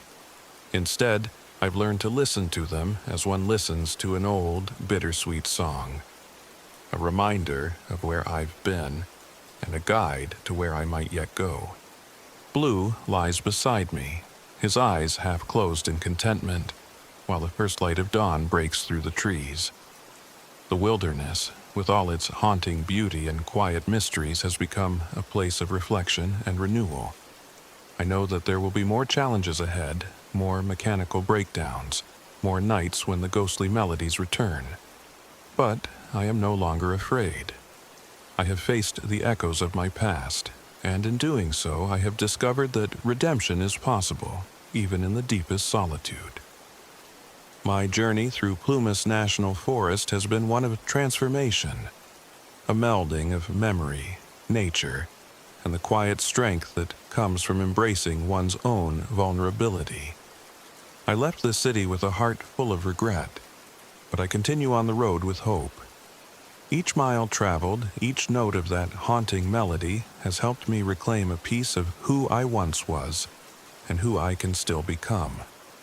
So, if you ever find yourself in the heart of the pines where the wind sings softly through ancient trees and the past seems to walk beside you, remember that every shadow has its story.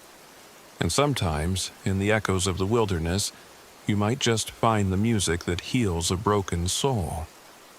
This is my story, a journey through isolation, memory, and the quiet, transformative power of nature. My name is Ethan.